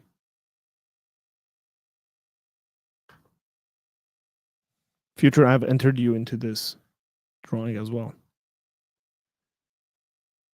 He said, bro, we need he said we need the almost bald shirt, bro, so I can represent. I don't mean to brag or anything, but yeah, he takes out his Fabio hair. Radar should pop in real quick. I'd like to say hi to him and meet him. Radar should pop in. That would be cool. This is now. I love how Jerome keeps up with the directions our channel goes in and the conversations we have. He goes, okay, now this has become a dating show. Now this has become a wildlife review channel. Now this is a sporting channel. You know? So, again, appreciate that. Thank you. The pronoun culture is grammatically incorrect. Yeah, well, they don't care about grammar. I'll tell you that. And technically, the gender-neutral pronoun is it. But what can I say? George Orwell was right about the thought police and newspeak, wild times, ladies and gents. No. They can swallow a man whole? That's intense. Not this man. Maybe you. Hey, bro, I think a hippo can swallow you whole. You're probably not a big dude. Their teeth aren't even sharp, man. Come on. How scary can they be? She said, I made a challenge to donate another $9.99 if someone donated a super sticker. Look at that, y'all. That's a good, cool way of doing it. Thank you. Good news. They don't eat people. They just crush you to death if you get in their territory. Man. Hippo versus a grizzly bear. Who's winning? The hippo. 100%. There's no way grizzly has any chance against the hippo. They can bite a crocodile in half. Dude, no way. Maybe break its back. I don't know about in half. That's a little bit out. That's a little over the top. I love this. This is what I love about this. Agape said, you're awesome, brother Arthur. I'm also doing this because I want Nina to donate more money. Don't make her go broke. Here's what I love about this, that it's Canadian money. And it tells you that. That sucks, man. Canadian money is. Sometimes I get confused. Like I watch other people's channels, and then they'll get like 150 something, and I'm like, "Whoa, that's a big donation!" And it's got like a weird kind of character in front of it. I'm like, "Wait, that might just be $3. It's not actually 100. It's like $3, and which is great. But I get, you get excited over it. So yeah, I've seen that. I didn't even know she was from Canada. Now you do, Jerome, my man. And you called her your aunt. You called her that something that has to do with your aunt. She didn't like that very much. I mean, don't dox now. Don't dox now. Canada's big. So. Hey, I'll tell you when the last time this happened was. Mr. Pasabi was on my channel. This is when we were celebrating, I think, 3K, if I'm not mistaken. You can tell by the colors. See, this guy knows because he gets a lot of super chats. And dude gets buried in super chats, dude, and he deserves it. So he does. He absolutely does. Mr. Pasabi essentially jumped on and made a comment. He said, "I bet you anything." I think this was when we hit 3K, but he said something like, "I bet you anything, nobody will give you any money." And then people just started dropping super chats. So that was kind of cool. Yeah, I've done that before when I had money. I like to give people money when I have it. All right, are we past time to do another one? Calling this a dating channel, given what you did. What did I do? But what did I do? Lazy people call me Art Agape. My name is Arthur, but Arthur is a guy who is married. How do you get out the friend zone? Oh man, I'm probably the worst person to ask this because I think once you're in the friend zone, you're stuck there. Yeah, it's Um, over. That's bad. You can't. Yeah, it's over. That's Caleb. I haven't seen people get out of the friend zone. I want to say ever in my life, but I can think about like one situation when we were in high school where one of my buddies got out of the friend zone. But I think once you're in the friend zone, you're stuck there. Look, here's what I think women like. And I'm not talking about girls, I'm talking about women. Okay, since this is a dating channel now. Women like guys, women like men who are upfront. And that if you have an interest in a woman, let her know that you have an interest. And if the woman says, no, I'm not interested, then she's not interested. Move on. As the saying goes, there are better fish in the sea. Now, if you're a man who's ever been fishing, that's true. That doesn't necessarily mean you're going to catch the better fish in the sea, but it does mean there are better fish in the sea, or at least more fish in the sea. And I would just say, make your intentions known. Let the woman know what's going on. She says yes, you're good to go. She says no. I mean, don't try to play, I'm your good friend. Is that I don't actually think men and women can be really good friends. And so if a girl's like, oh, you're my best friend or something like that, as a guy, you've given in too much, in my opinion. And so Nick said, did I win? Even if you did win, Nick, if you weren't here to claim it, you wouldn't have won. So no, you haven't won. But you got to be here to claim it, man. Yeah, you did win, but we had to get it to another person. Sorry. Said I haven't dated as a Christian before. That might be because decent Christian guys haven't been around you to approach you and be like, hey, what's up? Can we go on a date? And you say no, then it's no. I see be like Jacob works 7 years, and even when they don't give you the girl, work another 7. Man, I don't know about that. I don't know many guys who'd stick around for 7 years. See, Future says exactly, Arthur. Either ask them out or get thee to the friend zone. Amen. Yeah, your best bet is to just accept failure. Just yeah, I mean, so put it up front, and if you're shot down, just keep going. Just brush it off like water off a duck's back. Don't take it personal. Yeah. But sometimes when you ask too soon, it doesn't work. That's true. That's true. So be wise when you ask.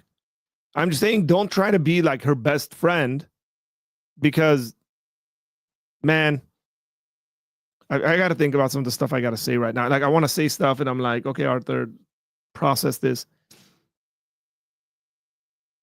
I don't see any situation in which a man, becomes like really good friends with a girl. Like, you got to be like a ridiculously feminine guy for that to happen. I got issues with it. Hey now. I do. I have issues with it. You can not ask the girl out because you don't think it's the wisest time, but again, don't become best friends with her. Like, again, if you go to the same church, you guys are in the same, say, young adults group, or I wouldn't say youth group, because if you're not ready to get married. The other thing is, like, if you're not ready to get married, don't ask anyone out. Don't be stupid.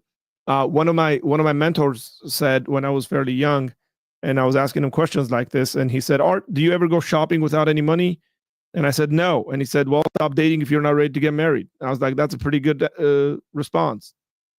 So if you're ready to get married, again, you can observe someone comes into your church, your group, and then, maybe you're like observing 6 months, you're interested, you talk to her and stuff. And then when the time is right, ask her out on a date. But, if you want to hold her bag and, I don't know, do girly stuff, I'm just like, bro, be a man. Well, I have to tell you, like, some of the best friends were some of the prettiest girls, and I didn't want to date them because the pretty girls are the meanest. I don't want to date them. I just want to be their friend. But I'm weird, I guess. We were into music. Don't. It's unnecessary. And then here's what I would say. If you're actually good friends with other girls that are interested in you will have issues with that. They might actually lose interest in you because they see you around other girls, and they might even feel intimidated because they might think you're interested in those girls, and you might not be. It just doesn't make sense to me. That's why I'm not married. He said, Paul in Christ said it's better to remain unmarried I'm going to do that. Well, hey, God bless you, man. If you're made for that, good for you. But Paul also said in that same text, get married if you want to and need to. There we go. Kids are Hey, awesome. guys, it's 9:59. It's that time again. Nick, It's if you that win, time. I'm not gonna like you very much. I'm gonna fire you. Okay, so we got Future in here, Radar's in here, Nick's somewhere over here. Dude, I the guess. slices are getting tiny, man. This is like Yeah, I I'm know. never gonna win. So we're gonna shuffle this 1, 2, 3, 4, 5. No, we're gonna say this in the Donald Trump voice. This is gonna be the best and greatest competition ever. Are you guys ready for this? Everybody Jerome knows said it's the best. no. Okay, 3, 2. Hang on, I saw Radar said something here. He said, I'm glad I met my wife while I was still in the world. Christian dating is very tough. Let's go.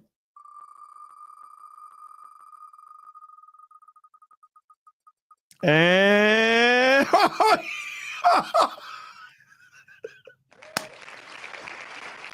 oh, Jerome, I'm so sorry. I thought you were gonna win that, bro.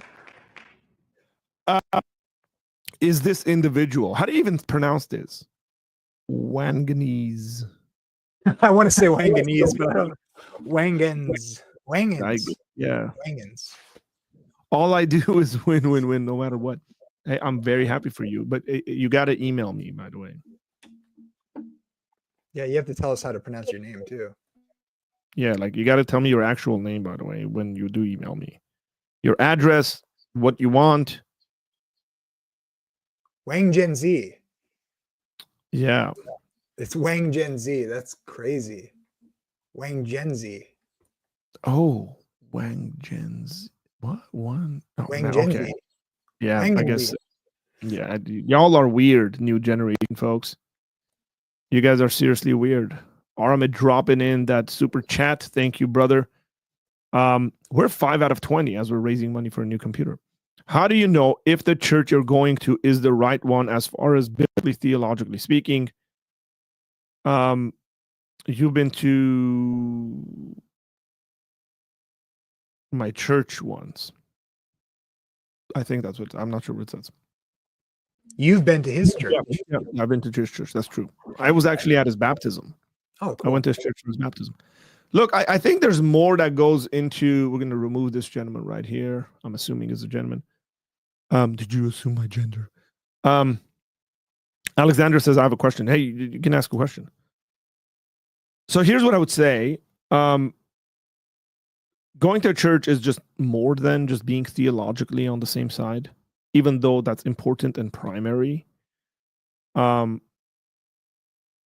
Because the question comes down is like, are you in good community? Are you in a good Bible study? Do people actually care and love you and call you up and text you and see what's going on in your life? So those things all matter. They really, really do matter. And so it's like I wouldn't even pass judgment on a church by like attending, a service one time, because I have no idea what. I mean, for all I know is that the preacher could have let's just say a bad day. Like I know I've had bad days preaching, and it's like if somebody judged. I actually had someone leave our church one time because they came and I was speaking. It's funny. Somebody I found out left our church when they came when I was speaking, and it's not very often that I speak anymore, but I was speaking about church membership and why it matters. Because it was a precursor to a membership class I was going to do during the week. And they were like, this is not about the Bible. I'm going to leave, essentially. They didn't understand why I would be speaking on that subject. And it's like, okay, cool. You came on like a really bad day. And we're talking about like on Sundays, we're assuming most of the people are regulars at our church. It's not a seeker friendly, sensitive kind of thing. But it really depends. I mean, theologically, I think as you develop, you're going to ask more questions. You're going to see whether it aligns better and all that stuff. And And then you're going to see what your community is like. And there's people at our church that theologically disagree on a bunch of issues, but they love the community. They want to be in the community. And so they won't leave because of those issues. Are you Those aren't non-denom?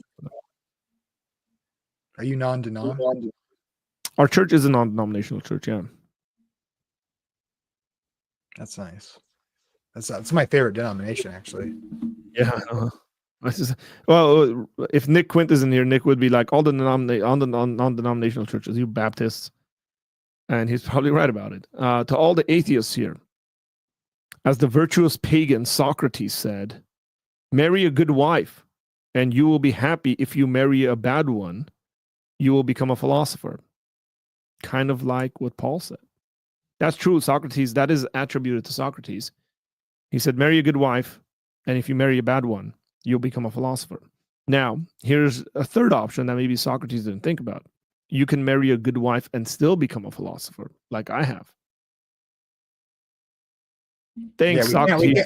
Not all philosophers married a bad wife, but all bad wives have husbands who are philosophers. Yeah, Socrates really, really messed up because his family, essentially, like there was this tradition when you were arrested where they would bring your family and they would weep and ask for leniency and all this stuff. And his family shows up, and Socrates got mad at his family and told him to leave and go home.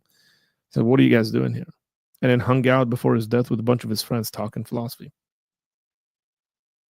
Yeah, I don't think he married the bad wife. I think she married the bad husband in that situation.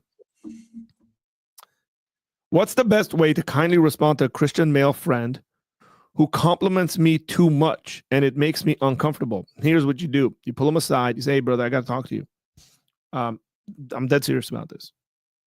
And you say,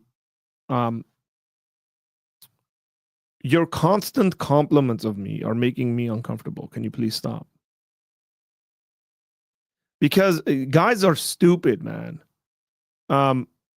Even like if they're interested and there's a slight kind of chance, they're going to be like, "Oh man, like she's into me. She likes me. Oh, she smiled when I complimented her." Even though your smile was like, "Hey, you're getting kind of creepy, dude. Stop it." Just straight up, just tell them to their face, "Stop it." A number of these things, when I shared these things like this, by the way, a number of things like this have happened to me. Like, for example, I remember back in the day, and I'm still friends with this individual. One of the girls at our church essentially said, "Hey, Arthur, can I grab coffee with you and to talk to you?" Sat me down and like straight to my face essentially said, "Hey, here are things that you do that are like offensive to me. And as a brother, I think that you shouldn't be doing those things." And I was like, "Oh, wow, that's really cool." And now we were so early 20s, right? And that was like great for me because I needed help in regards to communicating and understanding women, predominantly because I grew up with 3 brothers, and the way brothers communicate to one another is very, very different. And then I just grew up with a bunch of my guy friends in a very masculine society, and I needed to learn what that was like. My youth pastor, his wife, was very instrumental in helping me become like more understanding and sensitive. And I don't think I perfected it because my wife still tells me I need to grow in some of that stuff. And you guys probably observe some of that. That's fine. I don't mind growing in those areas. How can you have the true church without apostolic succession? Because apostolic succession is not a thing. I don't know. Here, buddy. Well, that seems to assume something. Like it just seems to assume that apostolic succession is a thing, and I just don't think it is. Yeah. Or you can think about apostolic succession as, "Hey, here's what the Bible's talked about, and we all have access to that information, and we're good to go." If you want to think about it in those terms.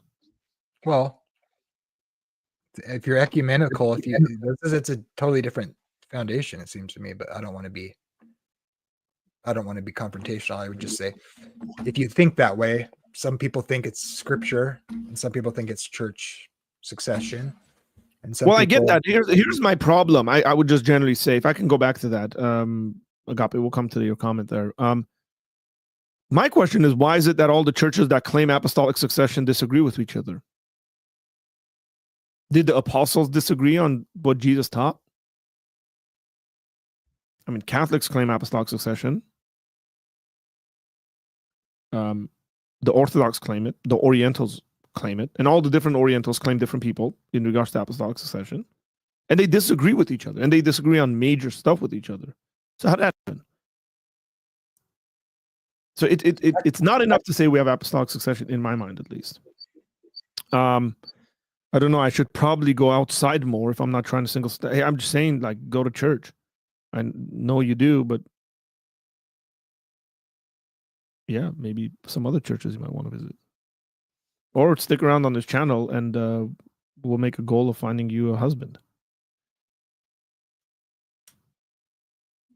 Going outside is good. Yeah, yes. Just generally speaking, being under the sun is good.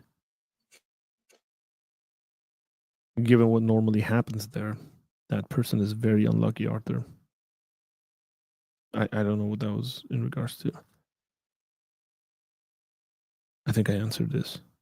I'm the right denomination. I'm the right denomination. Everybody else is wrong. You're in the non-denominational denomination.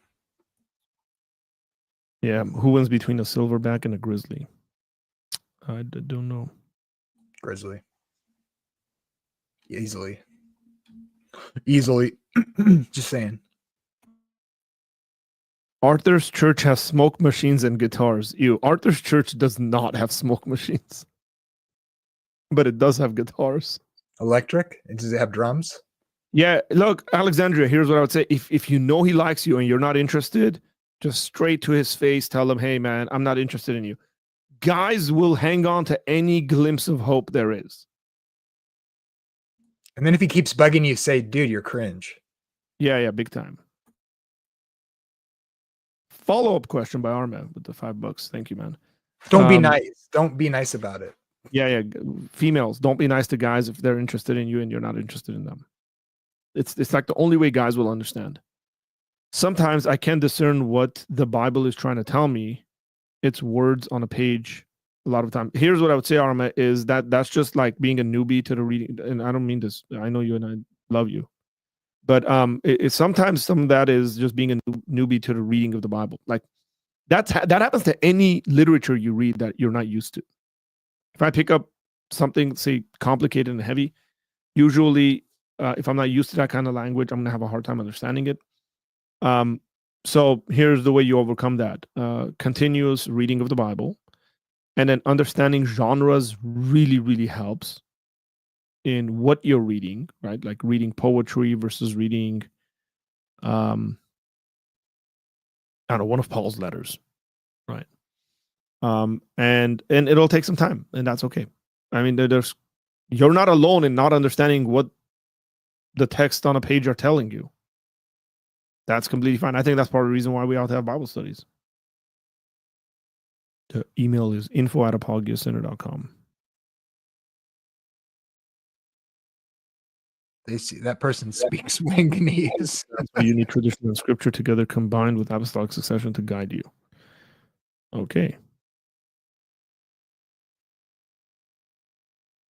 You read the church father. Yeah, I mean, but you still have every single one of those things and those three groups that I mentioned disagreeing with each other. Yeah, we were talking about this. What do they? It's like, what do they? When the church? This is the thing I always think of. Like when they were talking and there was disagreement. I get that they like come to a conclusion and everybody kind of accepts the witness of the majority, kinda. But that's like sketchy, bro. It's like until when? Why did this person leave? Let's just say they do. Okay, let's just say they do with the first number of councils. Like what happens with Chalcedon? Right. What happens in 1051 in regards to like what happens when these schisms happen? Who's not paying attention to the apostolic succession? Somebody must not be, or both aren't. I think that's a legitimate question to ask. Well, yeah, because then one of the groups is not the true church. It means both of them are wrong. Yeah, that's problematic because now you have to like condemn everybody. just because they don't or you agree can with just say it's a secondary issue. We're cool on it, and all that. Tony says, as a 51-year-old bald married man with 6 children, I hate it when beautiful women look at me like I'm a piece of fresh meat. How do I kindly tell them to back off? Jesus is watching. Well, send them my Tony, way. yeah, tell them, hey. But hey, look. Tony's a well-built, athletic dude that grapples and hurts people. So I can understand why beautiful He's women a would ninja? look like a piece of meat. And nowadays, I guess that's increased a lot more. I say you do something you probably already did, but there's something called a wedding ring that you should wear. And anytime something like that's happening, just walk away, man. Look, Proverbs has a lot of stuff to say about women looking at you like a piece of fresh meat, or standing somewhere and calling out to the naive men, young men in that situation, but naive men. And so it tells you to run away, like, go away, get thee behind me, right? He said, I claim apostolic succession on Baptist Pope. He meant Baptist. Baptist. Get in here, Nick. What are you doing? Definitely not. We're just giving advice to Christian folks. Hey, I don't like it when people aren't up front always. Like, not sometimes, like always. I want them to be up front.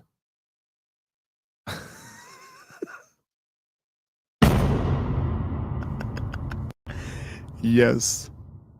Preach it, bro. Asking for a friend. Let's see. You're in a relationship with someone with a mental disorder that displays unchristian-like actions, and therapy isn't working, and church seems to only work in the moment. Pray. Yes, also break up with them. Unless you're married to them, but it says you're in a relationship. I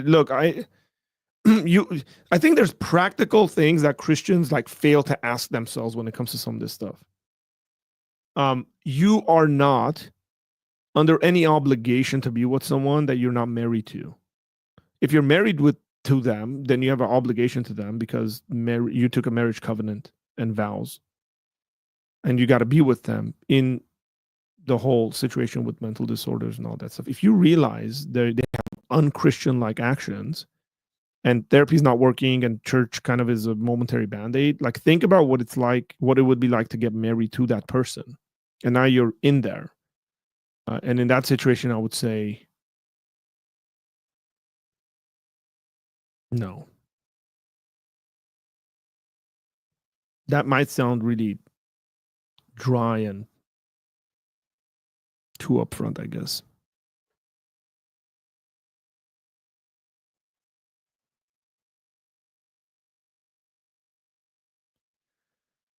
It was about the guy who left your church because you didn't talk about the Bible on occasion. Well, you're assuming it was a guy.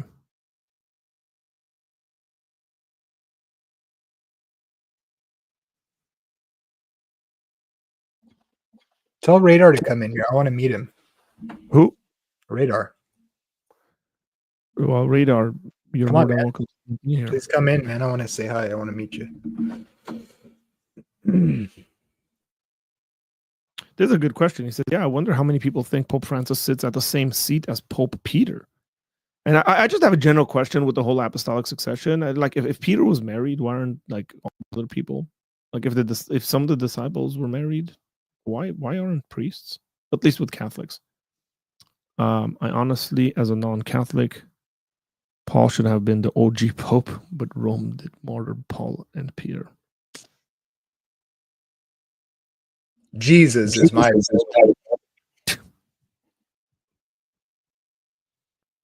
favorite patristic figure. Ooh, that's a good question. The Gregories, Nazianzas, Nitha. I like them a lot. What happens to the traditions and doctrines that were passed down from apostles, both written and oral? We were one church for 1,050. No, you weren't. That's not true.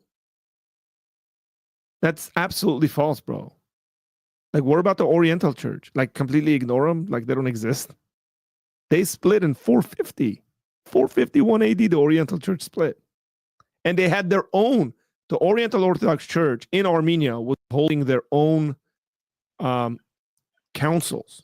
Were they Nestorian or something? Is that the claim? No. That's not. The quote unquote Nestorian controversy has to do with the Assyrian Church of the East, and that's a different kind of thing with Nestorius. The Oriental Orthodox didn't like the Chalcedonian definition. So to say that we were one church for 1,054 years, that's just not true. Yeah, Irenaeus has some weird views. Is it time for another spin? It is time. We're coming up on that. We're late, bro. We're like 4 minutes late. Yeah. You blew it, bro. Oh, sorry, guys. I'm just trying to call, I'm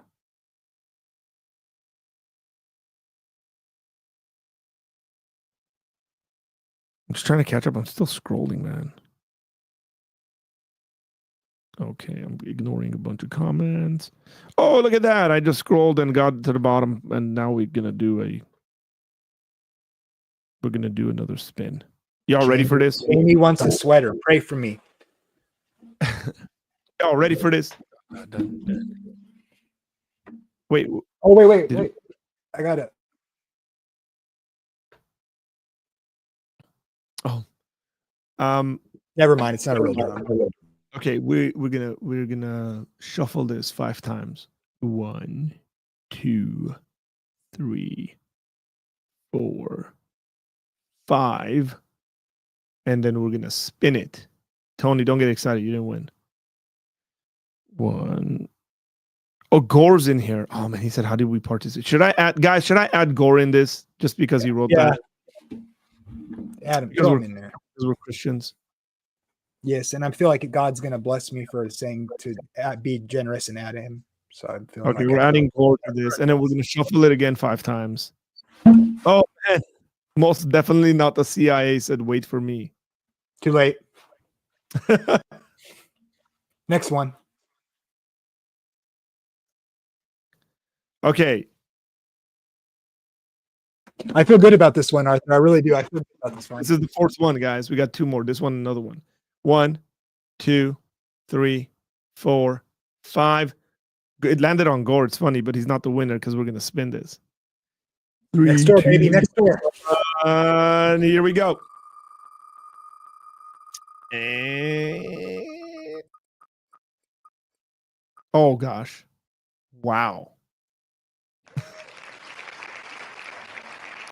Rigged. This is so rigged. It's so obviously rigged.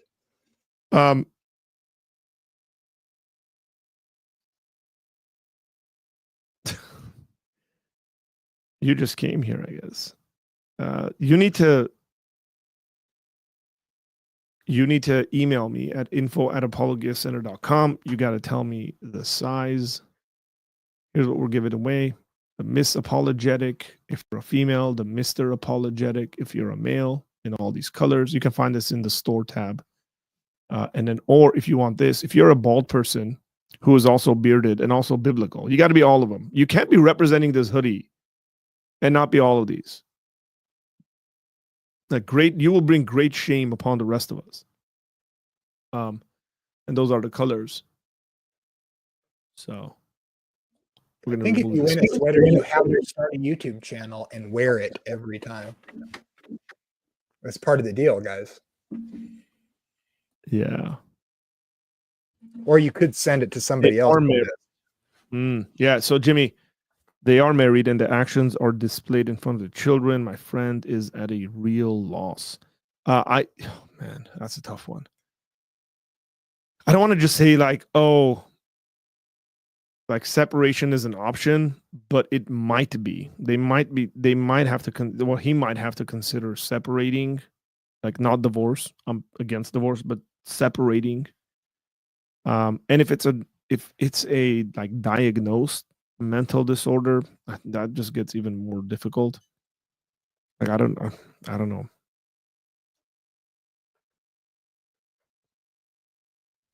Future said, okay, it's way past my bedtime. Thank you, Arthur and Chad. Grace. Future, stick around. Like, can you stick around for another 7 minutes to... Yeah, there's just one more roll. Should we do? Yeah, we have one more. How come Radar hasn't popped in yet? I'm still not sure. Yeah, I don't know. Hey, here's a question I have. I said he can. Have Alright, all the we do. winners have all the winners been men? What Nick won? Oh, never mind. No, he didn't win. Or she didn't win. But... Yeah, So join. Jackson said he's very male. Jamie is a man. What was it? One Gen Z. Yeah, I think you have to remove all the men now. A woman gets one. Yeah. That's actually you have to do that. And then most definitely not the CIA. Like, okay, you're not listening to us, Joe Biden. I think we have to make sure a woman gets one. Here's a patriarchy. Yeah, exactly. Well, We're I'll do something. I'll do something. We've gotten a So we'll take care of that. I'm a man. A magnifying glass is needed to prove it. Oh, relax, bro. Chillax, man. That's getting personal. Yeah, maybe I should just like not give you this gift. It's over. But let's make sure. Hey, Sandy, you're in the green room and it says device not connected. So connect your device and call back. Nick's coming in. Radar's like busy, like doing stuff, church stuff. It's also probably late or something like that. I don't know. Oh yeah, it is super late. Hey, do you actually want a Mr. Apologetic shirt? Considering making comments like That's that. That's a little sketchy, man. I think maybe we need a respin. Do I really want you wearing my merch? I don't know. That name is a little bit sketchy too. I don't know. Maybe Are you a Christian? Yeah, that's definitely. How old? No, don't tell me. But we're sending you a declaration via mail. The 17th International Universal Infallible Alliance Council condemned you as a heretic. Just submit to Rome. Okay, I guess so. Look, the funny thing about me being Armenian is that Armenians decided not to submit to Rome a long time ago. So. By the way, fabulous hair. I do think, like you threw up that picture. I caught that the other day. Oh, thank you, man. Yeah, I did have fabulous hair. In the resurrection.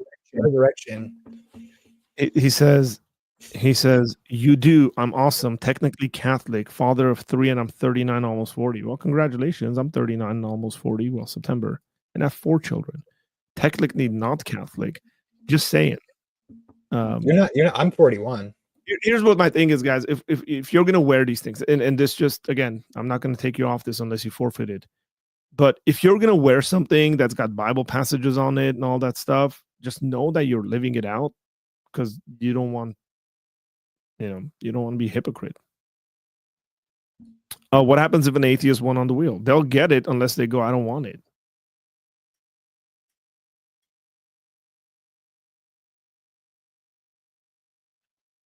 We need a pic of Arthur with show your his hair. I shared it. I shared it last time. All right. What is technically? I thought Radar was 41. What is technically Catholic mean? Yeah, I didn't want to say that, bro. But it's like almost pregnant or something. What does that mean? I know.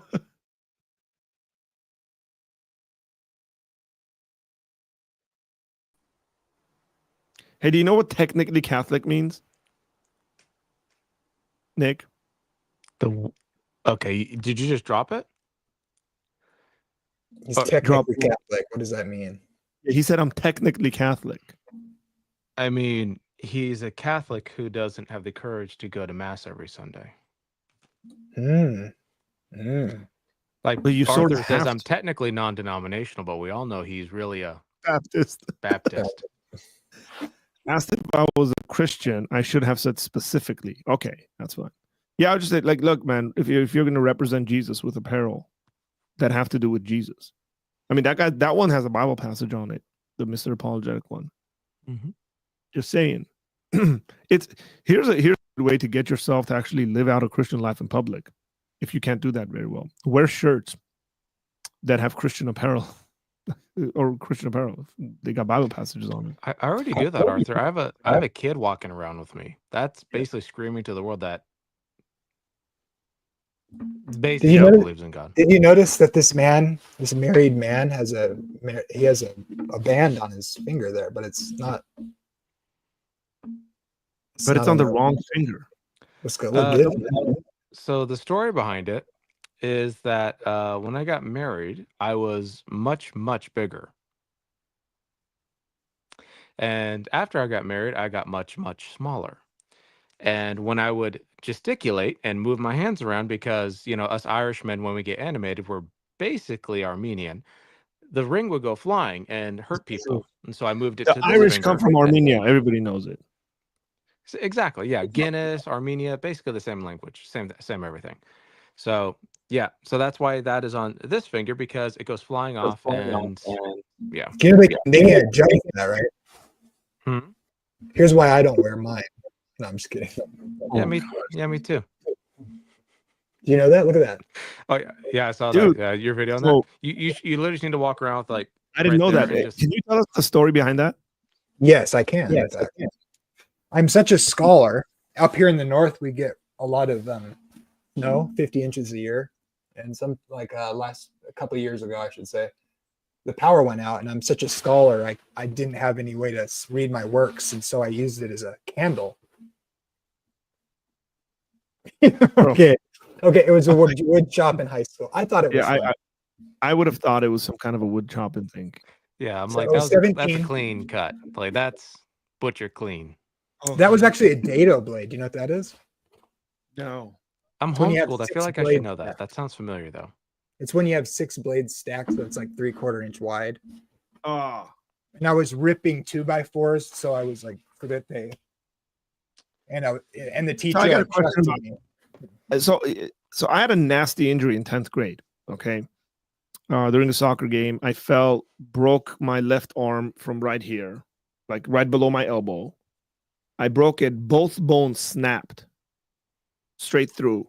And so my hand was here, like in this triangular shape. And so I did lots of the nerve damage. So I fainted when it happened. And when I came to, the fire trucks were around. Yeah, I don't remember. I mean, I remember hearing. Sorry. I remember hearing it snap, and that was the last thing I remember. But then the next thing I see is a bunch of like firefighters. They're like looking at me. Here I am, like 15, 16 years old, and they're like, "No, we think we can fix that." And I'm like, "Okay, that's a very interesting way of speaking about it." But here's the thing: I couldn't feel my hand. So I had no sensation in my fingers. So I just felt it up there. And then it's like, it was weird because I wasn't really in pain. That could be because the pain was so much. It's called shock. Yeah, it's shock. Whatever, they rushed me to the hospital, fixed it up, and gave me a bunch of morphine. So here's my question. The reason why I asked that is, what was the pain like when that occurred? How did you feel? So I was doing same cuts over and over the whole class period, and there's kids screaming. All I know is then all of a sudden I was distracted. Some girl screamed bloody murder, and I looked away and I stepped, and then I went back to what I was doing, and I was setting down a piece of wood. But I wasn't cutting when it happened, but I set something down after I got distracted for just like a moment, and my arm was back here, and it felt like when you hit a baseball with a metal bat. And it like you hit it wrong. It's like ding. Yeah. So my hand's back here, and then I go, and I looked away, and I could feel like it was dangling and like touching me down here. And I looked down, and it was like splintered, right? And I didn't look at it again, but these like big drops of blood were like on the ground. And I walked over to the teacher calmly, and I was going like this. And I said something bad, like I cut my blankety blank finger off, just like matter of fact. And he was working with somebody, and he goes, "Hold on." He was this big dude, right? He he had like a giant's voice, you know. He's like, He goes, "You're "Hold on, single. check Hold this on. I'm thing." dealing And with I someone who's stood gonna there make for something." literally Yeah. 30 seconds. And then I put my hand behind my back, and then he turned around and he was just like, "Okay, now what?" And I go, "I cut my finger off." And I showed it to him, and this big 6'8" man with hot dog fingers turned pale white and walked me over. I didn't feel anything until I woke up from surgery, but it was crazy. Yeah, and I drove all the way to Seattle because of the dado blade. It shattered the middle section, but my fingertip was in perfect. So they sent me to Harborview in Seattle, which is and I had my fingertip perfectly preserved in a plastic bag with it looked totally fake. Yeah. They couldn't reattach it. So, because it totally, anyway, it shot across the room. It still doesn't feel any better knowing that Jamie's heart hurts more now that he's single than that exact moment when it hurt. So, ladies, for $9.99 a month, you too can bring feeling back to Jamie's hand and his heart by making him your wife or your husband, however that works. Relax, Mr. Egalitarian here. I'm just trying to bring JR into the conversation. Jerome needs this that's stuff. even too far for an egalitarian. No, it's called having a sense of humor, my friend. No, that's true. I mean, if you don't have a sense of humor, you're just gonna lose it. Oh gosh. Now we can laugh about it. But here's the interesting thing is that when I was taken to the hospital, so the ambulance comes, takes me to the hospital. The doctor was phenomenal, and so they gave me a bunch of morphine. They gave me some shots that I felt them touch my bone, like the needle. Mm-hmm. And then the doctor walks over to me. He goes, "Listen," he goes, "We're gonna have to put this thing back together." He goes, "So here's what we're gonna do. This nurse over here is gonna hold you down, really hold your hand down, above your The Shining holds you down." Mm-hmm. Yeah, and then goes, "I'm gonna move your hand up, detach it, because it's broken so bad, and I'm gonna bring it around and put it back, and then we're gonna wrap it." He said, "You cannot move. You can do anything you want to do, but you cannot move." He said, "You can cuss up a storm, you can cuss at me, you can do whatever you want to do. You cannot move." And so I said, "Okay." He said, "Okay, when you're ready, let me know." I said, "Cool, ready to go." And dude, she leaned on it, held me down. I felt my arm detach, like my bones detach. It was insane. Brings it up, puts it back, and I am saying anything that I would never ever speak like that. He still has to go to confession, folks. There's 500 I Hail was Marys not he's a got to believer. say. Yeah, wasn't a believer, and would never ever speak like that in front of anyone. And if my parent, he actually kicked all my family out, because they were around and stuff. And he's like, "You guys aren't watching this." And he actually did the reason he did that is because he wanted me to be comfortable to do that. Mm-hmm. And I just let out every naughty thing that I've thought about. So here's the crazy thing that happened on a Saturday. Sends me home. Sabbath. Oh dear. Yeah, playing soccer. You're lucky you had a doctor at that point. That's exactly why it happened, right? No, and I go to my main doctor on Monday, and they take an X-ray, and the guy goes, "Man, usually with breaks like this, because it broke at an angle, sort of like when you break a chicken bone, it kind of it has these sharp edges." Yep. So exactly. He goes, "Usually when breaks like this happen, we have to re-break it because it's essentially blind attaching it." And he said, "But I don't know who this doctor was. He did a perfect job at putting it back together." So they didn't have to re-break it, and they put it back. I was in a cast for 3 months.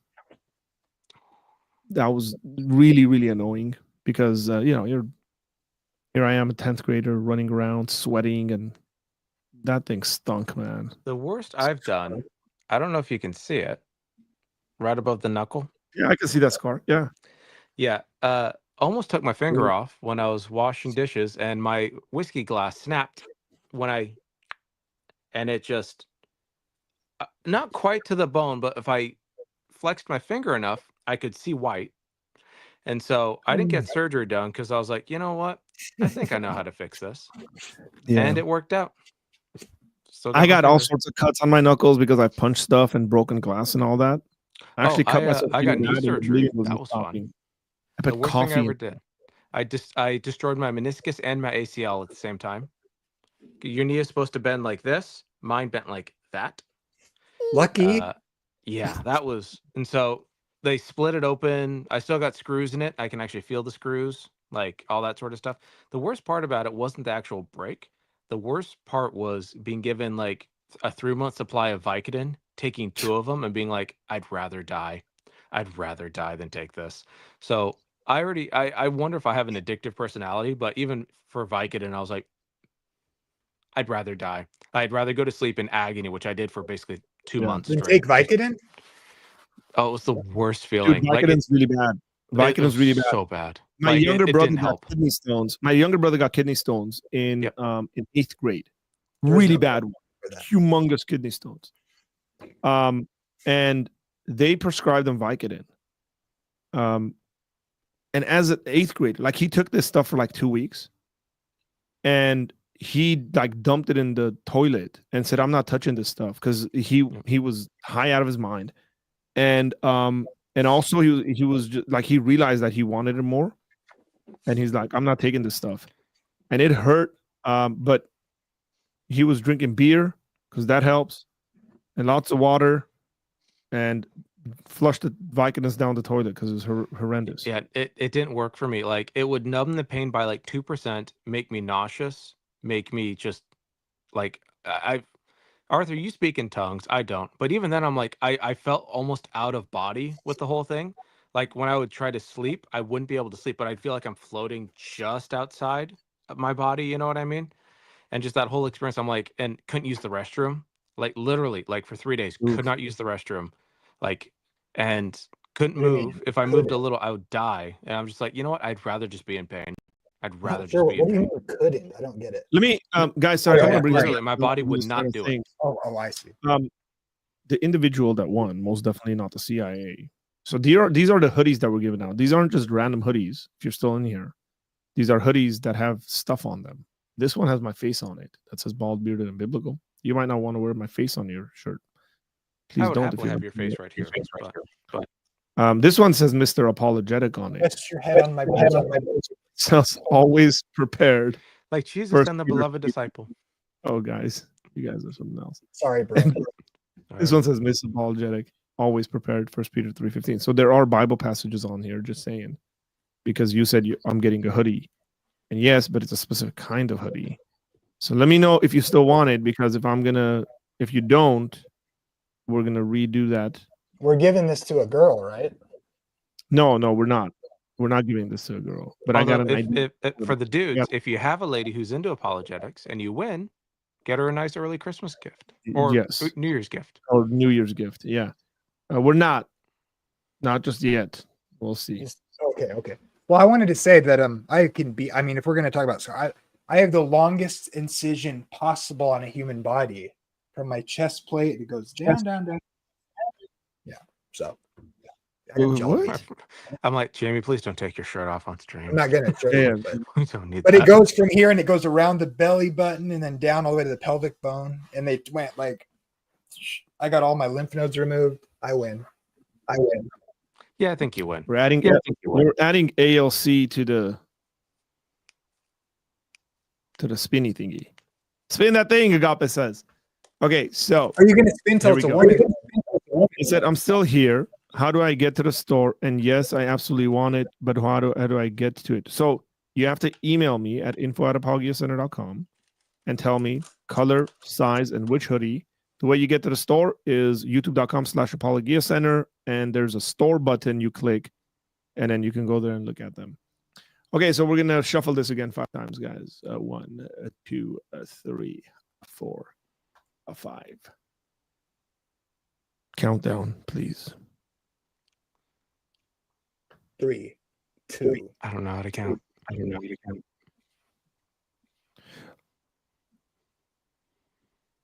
Go. And the winner is. Oh yes, yes. The Catholic. We got the Catholic Orthodox defender in the house. Gonna wear that The Protestant Eucharistic merge. is ecstatic. Apostolic succession is passed Apostolic down. success. That's it. So that is Logos Logic. I guess Nick's And you gonna can have to buy. Logos Logic. You can Instagram message me as well if you want. So here's what I'm gonna do for the ladies, because none of the ladies won. I'm gonna remove all of the males from this. But y'all need to tell me, 'cause I don't DEI know. at work. Like, I don't know some of them if they're male or female. Like Jerome, I know is a man. Tony is definitely a man. Probably the manliest man. Like Ice Dude, I'm gonna assume is a man because there's dude in there. Gore is the Armenian guy's name, so I know that's Nina and Agape. Is there a Johnny? Is that a girl? Jimmy is gone. Fenton is a dude. Righteous Through Christ is a dude. Dude. Radar is definitely a dude. Jamie's a dude. I think Dalton is not a dude. David, Nick, Ahmed, this guy's a dude. These guys are all gone. I am from Seattle, but I identify as a man. Kingdom Works. Let me know what's going on. Raven, I don't know. ALC is a dude, right? Yeah. I think so. Just let me know. Janya is not. Jimmy is a dude. I think the only girls are Nina, Alexandria. Future, Alexandria, Joshua. No, I think we got. Let's see. Oh, Delphine. Okay. I don't know if Jesus Lives is a dude or not. Future saying you can remove me out there. I'm typing this in my sleep. I don't want to remove you. We're about to do this. I just need to know whether. Look, if Jesus Lives doesn't tell me right now if you're a male or a female, I'm going to remove you. And then Dolphin and Kingdom Works and ALC, same thing. Dolphiny. I think it's Dolphine. Dolphine. I'm sorry. Dolphine. Dolphin. Oh, I should stay on the board. No, you got to be a woman. Some of these I guess people. you could identify. Nah, ladies, you gotta rep this. You Okay, gotta Dolphin rep it. is gone. Or I spelled that wrong. He keeps calling it Dolphin. Yeah. Dolphin's a fella. Is Dolphiny a fella? I'm Is that a still boy's name? here. Jania is still here, or Jania. I'm a fellow of the male variety. The male variety. That needs to be a T-shirt, Jamie. You need to wear that as a fellow of the T-shirt. As a fellow of the male variety. I'm a boy, a real boy. Raven. I'm a real boy. Yes, Raven. Papa. Okay, Kingdom Works isn't here. You're gone. 3, Yeah. 2, 1, gone. Is Raven gone as well? Yeah. See ya. Gone. Okay, these are pretty good chances for the ladies. Yeah. Raven is a dude. Oh, Jesus Lives. Jesus Lives. We don't. Jesus Lives. 3, 2, 1. Are you here? You're not. Agape is gonna win. No. Gone. Okay, wait, man. 1, 2, 3, 4, 5. 5. 1 out of 5 chances, guys. Here's, we're gonna shuffle this 5 times. 1, 2, 3, 4, 5. We're about to spin this. But until then, ladies and gentlemen, the super chat that came in. Logos Logic says, I've been shot in the eye with a paintball gun, cracked my skull, broke my arm, broke 4 of my fingers, broken my nose 3 times, and knocked out my whole bottom row of teeth. I'm only 21. Bro, that might explain why you're not Protestant. It's punk rock right there, man. I was gonna say you're a quarter the age of Jamie. You've done like 3 times what he's done. Jamie's old. I've had cancer, so beat that. Yeah, but Man, you won. yeah. Oh gosh. Okay. Good. Yeah, I did win. I won. We're about to spin this, ladies and Hey, we're all, gentlemen. we're all grateful I did. that you won, Jamie. I won. I did win. I accept that. Bro, where did the name go? Radar It went the says, way hey, look, we spun this thing 5 times and 5 men won. So, Red, are you sure you want to be put on with the girls? He identified as definitely. a woman now. So And the New we're Yorkers just or doing one something for the girls. At least one of the girls will win this. So here we go. 3, 2, and 1. Oh, 1. Let's see if we're sending this to Canada. And not well, I don't think Johnny lives in Canada.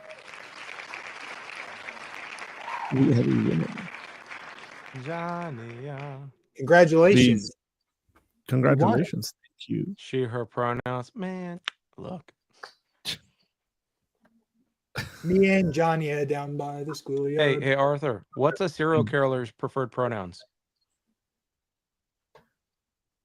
They/them. Wow.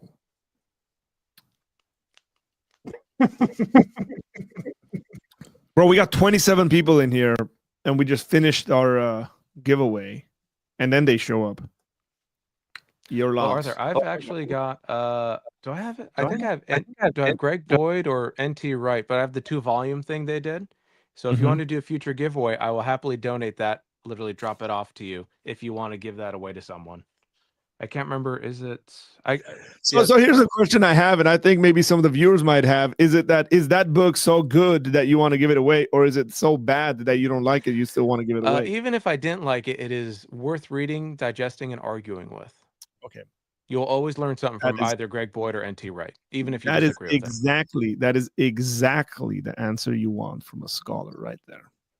And I want to say, I really have to go. Future, thank you for being here for real this time. Have a great night, everyone. God bless you, Future. Thank you for being here. Hey, guys, we are chugging along, kicking some butt. No atheists have shown up and tried to challenge us because I don't know. They're probably sleeping. The info is Nick and Jamie, best friends forever at gmail.gov. That's what the email is.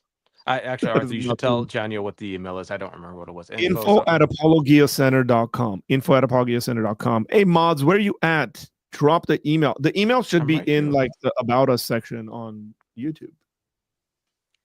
So the mods have better things to do, like sleep.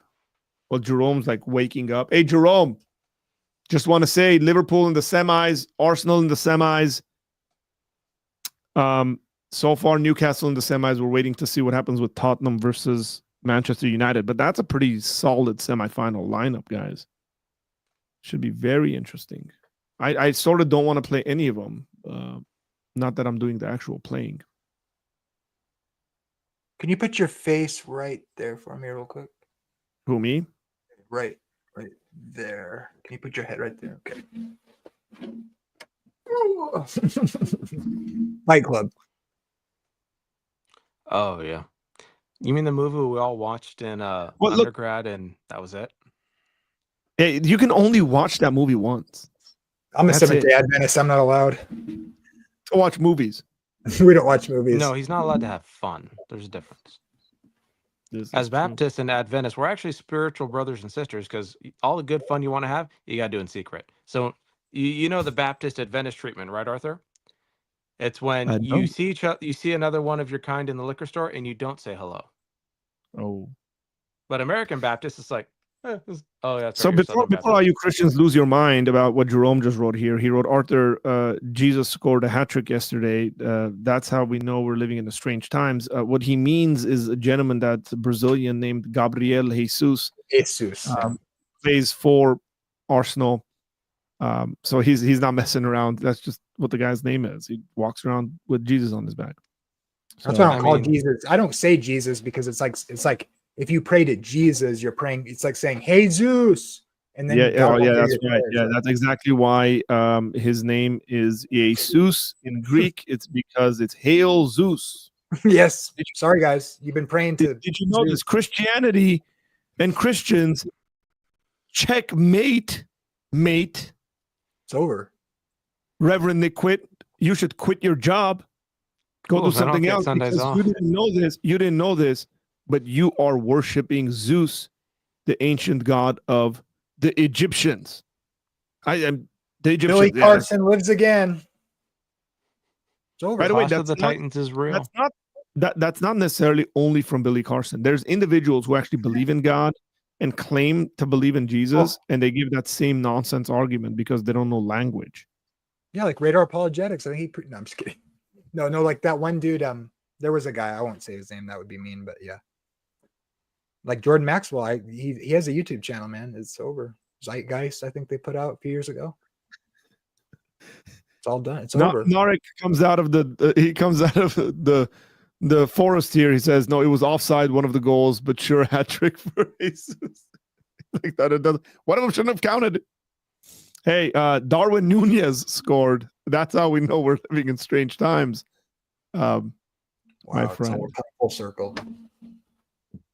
Yeah, Satan. Look at Oh, Alexander. this is good. It's like Santa rearranged spells Satan. Satan Claus. Don't let him get you. Don't sit man. on Satan's lap.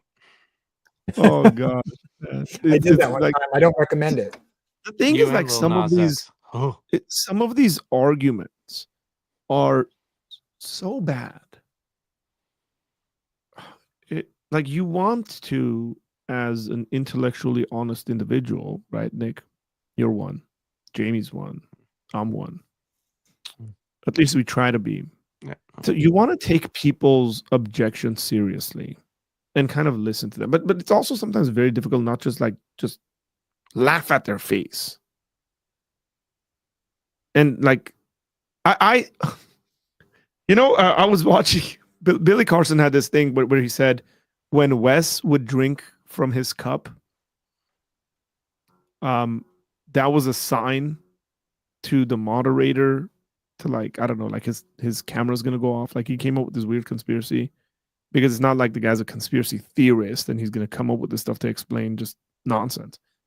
And I actually think the reason why Wes was drinking from his cup is because that's what was holding him back from laughing. Yeah. And I'm gonna ask Wes this when he comes on. I'm gonna ask him, like, bro, like, because I saw, you see his face and you're like, okay, he really wants to laugh because it's bad, and he's like, okay, I can drink this, and then it turned into, like, it's a You need signal. like a control, like, well, you'll see me doing some debates. You'll see me kind of as a way to kind of just don't Control yourself, yeah. Yeah, Jamie, you just see Jamie go, Oh, You no. know. Ellen G. White, what are we doing here? Oh gosh. Hey Jamie, let me ask you a question, actually. Since you Sure, go asked me for a it. bunch of questions, I'll ask. Yeah. So there's Adventists who actually, like, are very committed to Ellen G. White, and then there's Adventists that don't seem to be very committed to following Ellen G. White. Am I right about that? Like, is that a proper observation? Yeah, I think people can misuse Ellen White all the time. They do, yeah. Because Okay. if you talk to the Seventh-day Adventist Theological Seminary faculty, most of them are like, yeah, Ellen G. White's helpful in certain things, but Not theology, not scholarship, not. yeah, that sort of thing. Like, if you talk to John Peckham or something like that, he's like, yeah, Ellen G. White did some helpful stuff in kind of reorienting us, but you don't see him citing her in any of his work on cosmic activity or whatever. So it's, I think that's how people mistake her. They'll use her like as a statement, like it's scripture. You don't do that. That's not right. She's not scripture. Mhm. She's not making she didn't know Greek. She didn't know Hebrew, obviously. But Like, people do use her like that. There are Adventists that use her like that. But here's the ignorant, thing. I would Are argue. there Adventists? So I'm fine with individuals being ignorant and wrong and doing just ignorant and wrong stuff. But are there churches where these are their stances? Like movements within Seventh-day Adventists where they're like, no, like, she's prophetically speaking. But they would be in the fundamental beliefs. I think Ellen White isn't scripture. She's subordinate to scripture. So some people might take it as being still too authoritative, but I would say if you use it that way, if you use it in any way that puts it on par with scripture to say it exhausts or she's the final word on scripture, then it's a misuse. That's my understanding. So would it be fair? Suppose I was talking to a 7-day Adventist and I realized they were doing that, and I go, listen, man, you don't even agree with the denominational stances on her. You're the one in the wrong. You need to change your views. I would say to somebody, so to be a Seventh-day Adventist, you have to think she's inspired. But if you're understanding inspired in the sense of being, but not being scripture, some people have a problem with that. But so it'd be like a non-canonical prophet sort of thing. Yeah. And so So Jimmy said, do all SDAs need to hold her as a prophetess? That's an interesting question. I would think not, but at the same time, I think if you don't, then, well, it's like she doesn't invent any doctrine, in my understanding. So I don't see it. So, like, if someone said, I don't believe Ellen White's a prophetess, but I agree with all your doctrinal stances, I would let them into my church. I'll say it that Hmm. way. Got it. That's. I good think the clarification. SDA is right about hell or eschatology in general. But I actually came to my own conclusion, then found out, oh, the SDA thinks the same, not identically, but virtually the same thing. And I was like, huh. I should leave being a Baptist and become SDA. I mean, I would just have to move my church to Saturdays, and I'm basically halfway there. You are My halfway. diet could probably be better helped if I went SDA though. Well, so yeah, so like the thing for me is like, look, she didn't. So people often argue. Like, I'll just say it really quick. Some people misuse her. Most understand though that are like in the pulpits because they've been trained or whatever, they know better. But then there's sects that go astray on this, and they don't understand how to use that properly or think about it properly, in my opinion. But then it's like I look at it like, wow, she didn't invent any doctrine. I always ask people, what's one and what, because they imagine it's like Joseph Smith telling everybody what to believe. It didn't really happen like that. And so I would say what she did do is give direction on like things that actually, to me, show good fruit of the church. Her health message makes, in general, they've done studies on it. People live longer. It's a healthiher lifestyle. Blue zones for those who are interested. Yeah. And her direction for like setting up hospitals and Christian schools, there's good fruit from that. So we have more schools and hospitals than anybody that was by her kind of her direction or whatever. So those things I say, I can't really argue with that. But if you're using her as scripture, I'd be like, dude, she's not scripture. She's not the Bible. She pointed to the Bible. So like, and she doesn't exhaust what scripture means either. And so if you're doing that, you're misusing it. And those are the people that are usually beating people up with their writings. Like when she makes an ideal statement, they use it as though it's like in a commandment. It's like, dude, she didn't even think that. So I'll leave it there. I don't like. So not to be crass about it, but when Seventh-day Adventists point to Ellen G. White, it's kind of like when Calvinists point to John Calvin. Yeah, kind of. I mean, I'm not saying it's identical, but there is that sort of like, hey, this person narrowed the focus, brought up stuff we missed or didn't highlight, or maybe spotlighting certain things and kind of reorientated us towards specific themes or ideas or contexts that got us on this track. I'm not making a moral claim either way. I almost think Calvin had more of an effect on the direction doctrinally or theologically than she would, because but my only difference would be is that Calvin's not seen as a prophet. Right. There's that difference. True. But like as far as her like coming up with stuff and people like just receiving it, oh, what does she say? It wasn't really like that, as in my understanding. Like they were like a group. She would have visions apparently, right? And then we would confirm things, but she wasn't like, they weren't like, tell us what to believe. Seems like not people are that way now though, so or they can be. I got me. Yeah, that would be a difference. There's extra biblical statements that, like, I guess maybe a defense of the Calvinists. Here I am again. Oh, I wasn't, again, to be fair. No, I know. I just want to see. I want to see if there's like proper one-to-one correlations with other individuals. I suppose like certain might be in. I don't know whether popes speak ex cathedra anymore, but if they do, that might be some kind of a comparison. Who's the last pope that did ex cathedra statements? Anybody know? Logos Logic in here? Vatican II is ex cathedra, isn't it? Vatican II was Vatican II is a kind of a council statement, though. Vatican II confirmed that Roman Catholic scholars were allowed to use critical scholarship. Like Raymond Brown basically was like, cool, now Union Seminary will love what I say. So that's another issue. Joshua, this is a really good one. He says, Hail Zeus, praying to Jesus is a phonic fallacy and as absurd as saying Muhammad is prophesied by name of the Song of Songs.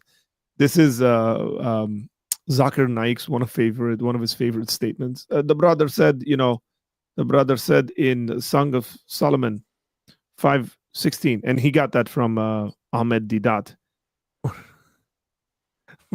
Why do I know Ahmed Didat? That sounds so familiar. He's a medical doctor. Yeah, if you look at Ahmed Didat, they're all the old videos. But Zakir Naik is the Islamic version of Billy Carson. He just makes stuff up. Yeah. Ooh. Good night. Good night. Have you seen the video where Zakir Naik is just making absolute, like he's just making up statement, like making up scholars? He's like, that Whitehead said, White. It's easy to do, man. Give him a break. Yeah, have you not seen this? Oh man! So David Wood and why am I forgetting his name? Apostate prophet. No. That white beard man with glasses. No, the brother who Shamoon? passed. No, the brother who passed away. Oh yeah, his friend from Nabil Qureshi. Yeah, Nabil. Sorry, you win. David Wood and Nabil Qureshi did a video, and I think it's mostly Nabil in it, where he's like, "I'm gonna point out 21 mistakes in like 2 minutes that Zakir Naik makes," and it's like he's just saying all these names really fast. He's like Dr. Whitehead. It's like, who's that guy? Like, You mean the I physicist don't remember that one, but it's priest? a hilarious video. He just like it's sort of like when you're familiar with some stuff, but that's about it, and you just kind of talk quite a bit about it, and That's like me. it's just like that. But yeah, you're not claiming to be an authority on the subject and trying to disprove Christianity, and you're a doctor, and all that stuff. Dr. Whitemeat. Yeah, I think he's not white meat. Yeah, he literally said was a scholar's name. Really? No, he didn't. Oh, I mean, if scholars can have the last name, there is a scholar whose last name is boring. There's a scholar whose last name literally was good enough. Yeah, well, why not Whitemeat? Yeah, it could be, but it wasn't. Yeah, you could call me not late, Doctor Not Late for Dinner. I can call you anytime. You could. Dr. Whitemeat, that's awesome. That is awesome. Arthur, next t-shirt idea is just Dr. Whitemeat. And all of his miscitations on the hoodie. I think I just had a vision. I'm gonna start a YouTube channel. Dr. I'm gonna start my own religion. Yes. Very much white meat. LNG Whitemeat. Dr. Miss, her husband was named James. That's how I get the modern James. Let's see if the original video is in this thing. Oh, where he says Dr. Yes, so because this is Nabil. Me and Dr. Whitemeat go way back. Are you allowed to eat white meat? Only if it's kosher. Quickly from the top of his head in such a manner that makes you think, wow, he is a really intelligent man. But a friend of mine sat down and went through a 5-minute talk of his once, and in that 5 minutes, he was able to make over 25 mistakes. Charles Darwin went on an island by the name of Calotropis. There is no such island as the Calotropis Islands anywhere. It was actually the Galapagos Islands that Darwin visited, where he found finches. And there he found birds pecking at niches. These finches do not peck at niches, as Nike says. They lived in I separate. thought he said midgets for a sec. I was like, Depending upon the ecological niches they pecked, the beak kept on becoming long and short. The differences Darwin observed between these finches were far more than simply beak length. They included differences in color, size, mating behavior, songs, and preferred food. This observation was made in the same species, not in different species. Darwin's observations of varying beaks were made on 14 different species of finches, not just one, as Dr. Knight claims. The beak length actually did not vary within the species. Charles Darwin wrote a letter to his friend Thomas Compton. All of Darwin's published correspondence is printed and even available electronically online, and it contains no record of anyone named Thomas Thrompton. Charles Darwin himself said that there were missing links. He didn't agree with it. Darwin admitted that there were missing links, but that does not mean he disagreed with his own theory. He simply predicted where the missing links would be found. The reason is because that if you analyze the church was against science previously. The church was never against science. Almost all the great European scientists of Galileo's time, including Galileo, were devout Christians. People like Newton, Copernicus, Kepler, Boyle, Linnaeus, Pascal were all committed believers in the Bible. And you know the incident that they sentenced Galileo to death. Galileo, a devout Catholic, was never sentenced to death. He was sentenced to life imprisonment on June 22nd, 1633, and then that sentence was commuted to house arrest. He died more than 8 years later on the evening of January 8th, 1642, of old age. Galileo believed that his theories fit with the Bible, and he wrote a book arguing this based on early interpretations of Christians like Augustine. Knight goes on to make the same false statement 2 more times, but let's only count it as one factual error. So all the scientists, most of them, they support the theory because it went against the Bible, not because it was true. Actually, most scientists did not support Darwin's theory for many years, and most of these same scientists revered the Bible. Basically, this account by Dr. Nike is a total fabrication. All the sages, Lucy, they were 4 hominids. Everything Dr. Nike says here is wrong. There is no such word as hominites. He must mean hominids. Science tells us that there are 4 hominids. There are not a mere 4 hominids. There are at least 14. First is Lucy, along with his guide Australopithecus. There is no such hominid as Dasnathichus. Lucy was an Australopithecus afarensis. I love that because he says along with this guy. I think that was a Nephilim in there. Bro. Lucy's hanging out with this guy. Lucy hanging out with this guy needs to be on a t-shirt, yo. It was a Nephilim. It was a Nephilim. It was a hominid. You know, the guy. Wait. It was a hominid. Which died about 3.5 million years, the Ice Age. The Ice Age was not 3 1/3 million years ago. It was between 1.6 million years and 10,000 years ago. Then next came the Homo sapiens. We died about 500,000 years ago. Homo sapiens did not die out 500,000 years ago. You and I, and even Zakir Naik, are Homo sapiens. Then came the Neanderthal man. According to evolutionary theory, You're Neanderthal man Homo was not on the sapien. direct line to modern. He said even Zakir Naik is almost. Hey, whoa, careful. Where's Pisabi when you need him? Pisabi has a different word for Homo sapiens. This was Sickness. But an Ice Age offshoot. The Neanderthal man. We died 100 to 40,000 years ago. Neanderthal man went extinct 30,000 years ago, not 100 to 40,000 years ago. Then came the fourth stage, the Cro-Magnon. Cro-Magnon man is the same thing as Homo sapiens, which Nike had mentioned as a different earlier species. There is no link at all between these stages. Actually, Well, when you line them up like that, there is definitely no link. evolutionary biologists have found many examples of what they claim to be links between these stages. For example, Homo habilis, Homo ergaster, and Homo heidelbergensis. If you know of Sir Albert Georgie, Okay, this is my favorite part when you just start naming these British scholars. It's phenomenal.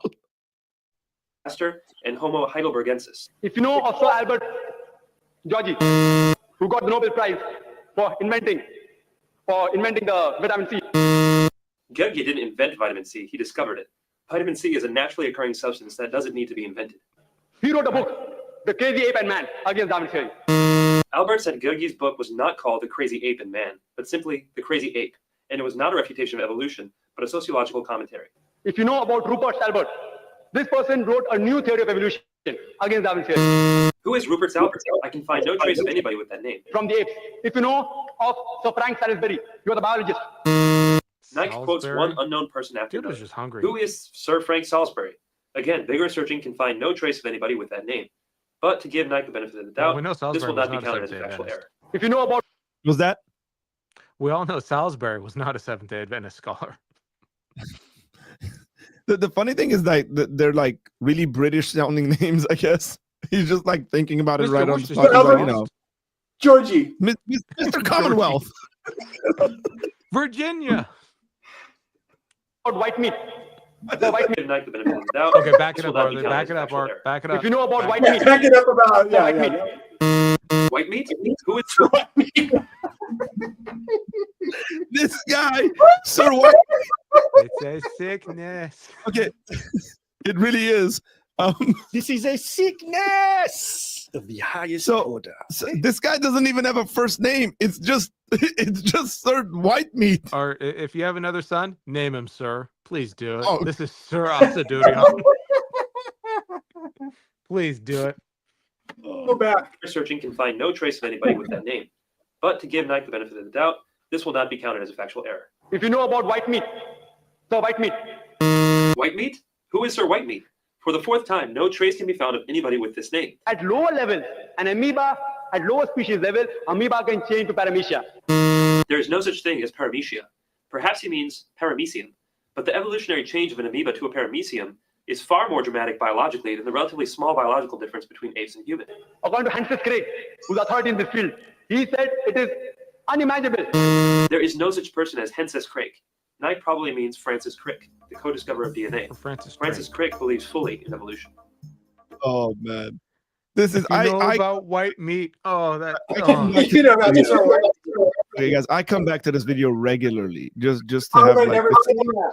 How have I never seen that? It's amazing. I love it. bro, like Zakir Naik is, I'm telling you, is the Islamic version of That guy is punk rock, dude. I'm gonna start a Charlie band with Carson. that guy. It's just hilarious. We need to go down the rabbit hole. But here's the crazy thing, that there's a lot of folks that like their introduction to, I guess, Islamic apologetics was Zakir Naik. Like they present Zakir Naik arguments to Christians. And that's just it's hilarious to me. But you know that one guy, BlackRock, making stuff up. What? George, Like I can just think about like the guys just trying to be racist or something like that, right? It's just like the white meat. That's Sir White Meat. Such a Sir bad No guy. Tan. I'm white meat. What? I'm a medical doctor. I'm white meat. Well, Through and yeah. through, bro. I'm white Is he meat a all the way medical down. doctor? Is he a medical doctor? I'm not sure. I know he's got doctor in front of his name. Yeah, he's a medical doctor. I'm a medical But doctor. does he practice medicine? Because he probably preaches Islam more than actually. He fell in a pile of bandages one time. Yvonne says it'd be interesting to hear your take on this guy's video who said the West versus Carson debate was a tie. His channel is Legendary Storyteller. I know, I saw that, man. Sounds like Legendary Storyteller would find that video we just watched to be insulting. Why? I'm just trying to be like, okay, I'll be as objective as possible. I've watched that debate so many times, I feel like I have it memorized. I'm trying to think about which parts Billy Carson made claims in which they were even, I don't know, 40% or 30% credible. And I can't think of any. I can't think of him speaking one piece of truth. Did he even Where- substantiate a ton of his stuff? He kind of just would say something and then move on. And Wes is like, okay. Yeah, well, that's the way you kind of do it if you want to, get people. But like, so like a lot of people have focused on, lots of people focused on his references to the Gospel of Barnabas, about the Sinai Bible that's become a thing only because of him, because nobody's called it that ever. I like that part was like, obviously he doesn't know what he's talking about. He admitted he doesn't know what he's talking about in the debate. He said, okay, if it's a fabrication, I trust you. I think he said he bubbled that. He doesn't care. He's gonna sue all the Christians because he's so rich. He's going to sue them even if he can't win because he's going to make. Well, go for it. Have fun, Billy. The thing that I was more interested in, I made a video on this, is in regards to his claims about the Old Testament. Because a lot of people are very ignorant of the Old Testament. They don't know the details. And so when somebody gets up there and says stuff like, oh, the Old Testament is copied from this, or do you know Genesis? Even if nobody even says, no scholar even says Genesis is copied from something. Like, that's just factually incorrect. If there are people that are going to make claims, they're going to say something like, oh, the creation account in the Bible, in Genesis, which is, again, what is the creation account? Like Genesis 1? Maybe if you want to include Genesis 2 in there, but then it's going to become problematic if you include Genesis 2 in there, because there's a lot of stuff happening there that's very contrary to ancient creation myths and creation stories. So, like, I pulled up the Enuma Elish. I pulled up the the Epic of Atrahasis, and we read parts of them. And even when in the debate, because that was the second most important claims he made, even in those parts where when Wes said, "Hey, Billy, what was copied exactly?" Remember, if you copy something, it's the same thing, you guys. Like, right? Like, remember, like if you ever cheated in school and got caught, I did in high school. And it was the same thing. I mean, I remember getting caught on the test in high school. It wasn't the same thing because, well, it was the same thing, but that's partly because I copied the same exact spelling mistake that my buddy had. That's how we got caught. But Nick is so old that he when he was in college, their plagiarism wasn't a thing yet. yeah, they when he was in school, they opened up scrolls and said, you know, it has been once said. I And they was just there when put- Jesus says, "This has now been fulfilled in your midst." But I gotta I was bounce, there, guys. I bro. gotta be up at 6 tomorrow. I just realized I thought it was like 10, but it's like 11:15, and my old self is gonna get to bed. 11:19 to be exact. Ew, Don't even forget your worse. cane. All the love to you. Hey, take care, Nick. God bless. Stay out of You trouble. too. And Jamie, find yourself a cute wife. Help me. Help We're me. working on it. Come to my but- church. There you, Okay. actually, no. Never mind. That won't He's work. like, no. actually, don't come to my church. They're Why? all married and no. Oh, okay. They'd love you, but no. We'll go to But they Disneyland. I was gonna say they might have some grandkids around your age. And so I'm just trying to be Did you go to his church? understanding Ivan here of like this guy saying that it was a tie, because even those statements are so off that I don't even know what to do with them. Like how that would be a tie just beats me. Okay, so yeah, the guy was basically making himself out to some kind of unbiased expert and claimed that because Carson made moral claims about slavery in the Bible, Carson won the second part. No, there's answers to those questions. You can't make a claim, like making a claim like there's slavery in the Bible and then giving your moral opinion on it that it's wrong isn't enough. That's not an argument. Right? You have to come up with, say, a syllogism, premise 1, premise 2, conclusion. So Yeah, it seems like and- people often are not. They don't believe in moral realism oftentimes, and if they do, then you can go from there. Seems to me. I And wonder there's if two I was ways to- to argue for slavery, right? In the Bible. Yeah. What Yes. approach do you take? Do you take the it wasn't really slavery, or do you take the No, there's slavery in the moral Bible. realism? Look, and there's see, like legitimate scholars on this will sit down and say things like, "Hey, there's Old Testament slavery, there's New Testament slavery, there's slavery in regards to indentured servitude amongst Israelites, there's slavery in regards to captured war prisoners." The institution is extremely complicated, as any institution is, even in the modern world, right? Like, imagine if we thought about and spoke about prisons and prisoners all in the same way. Like the difference between being in federal prison or not, like the kind of laws you need to break to be in federal prison and the living conditions and all that. So I think Billy's not even close to having that kind of a conversation because he wouldn't be able to.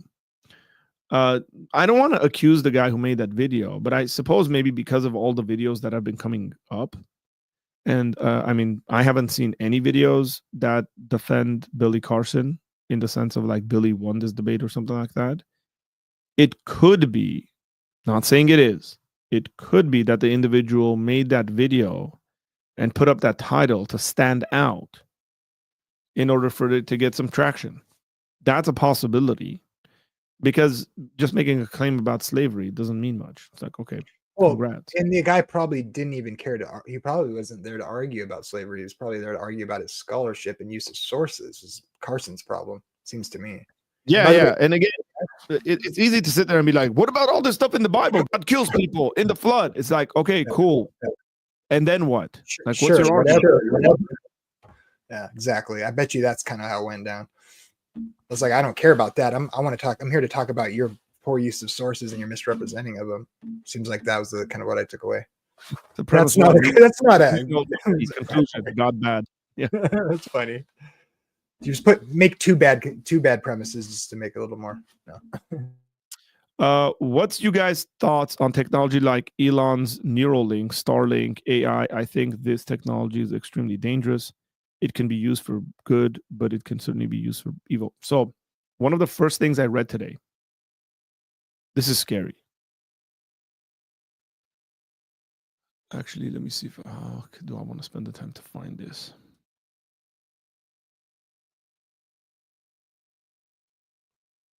I'm gonna. I waver on this stuff. I think the Neuralink seems like it's a good idea, but I can see that is to help people who Yeah, have. I mean, definitely not what they say they're gonna do about it and with it. Like thoughts are not material. You can't like save your memories. Like that's not gonna happen. It might be able. They might be able to do some stuff where it does some reconnections, and if you've lost, say, I don't know, function in some body parts, and it brings it back. That's what like I'm that. talking about. Yeah.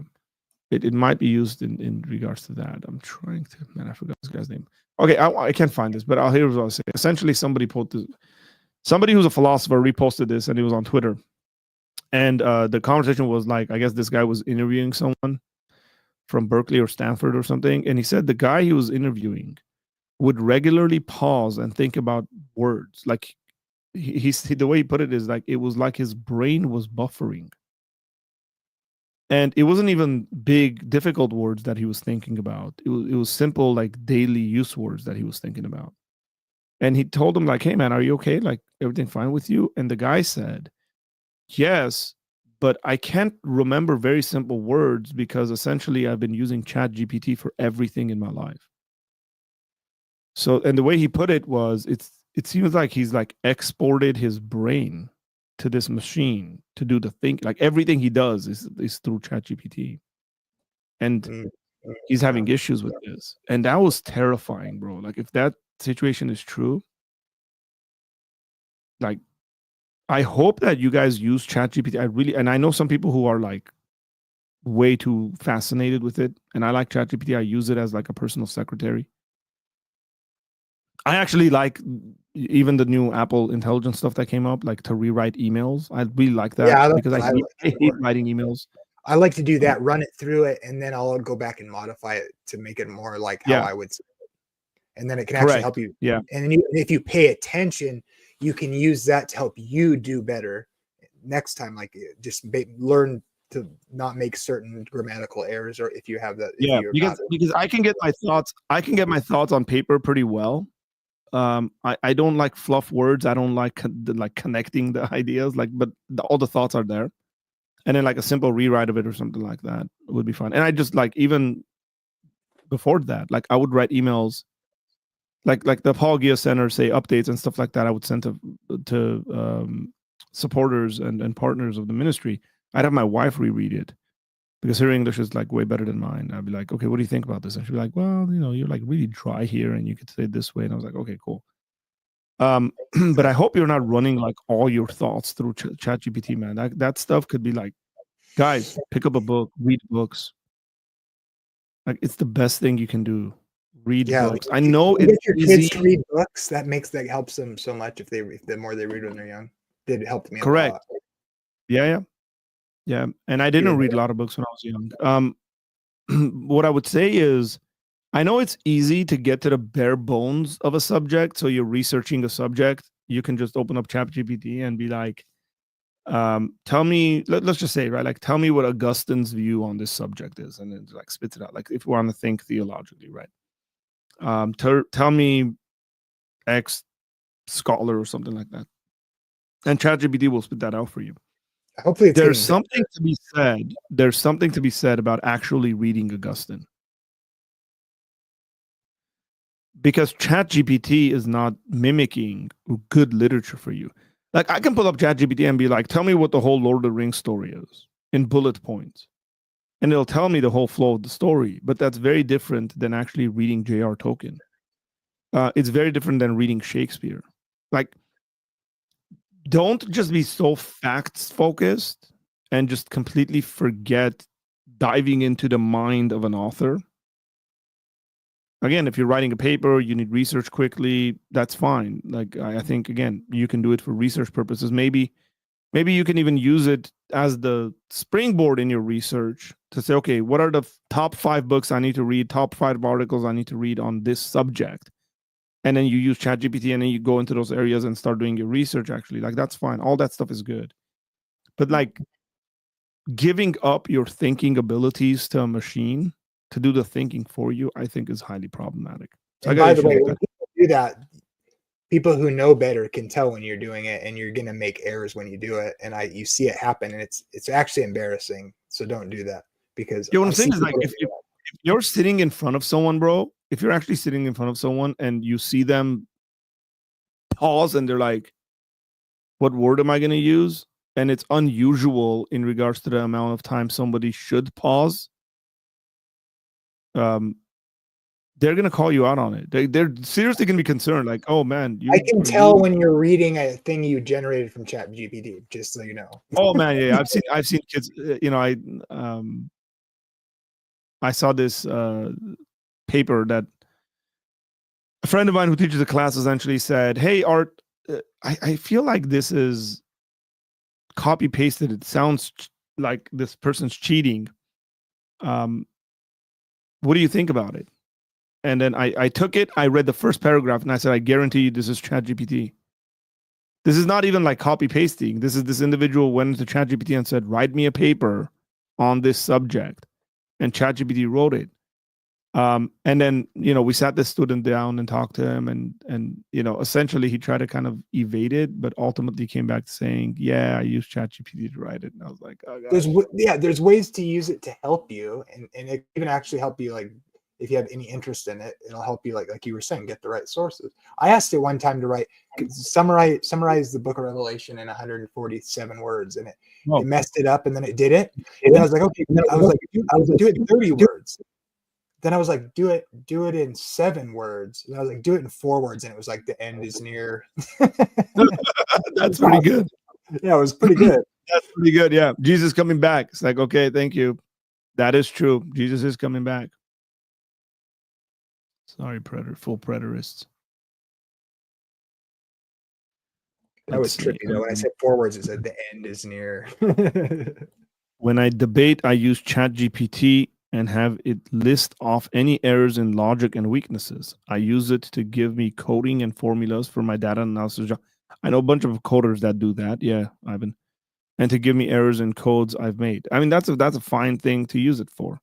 Look, I don't mind somebody writing a paper, somebody writing a chapter of a book, and then throwing it into an AI machine and saying, hey, proofread this.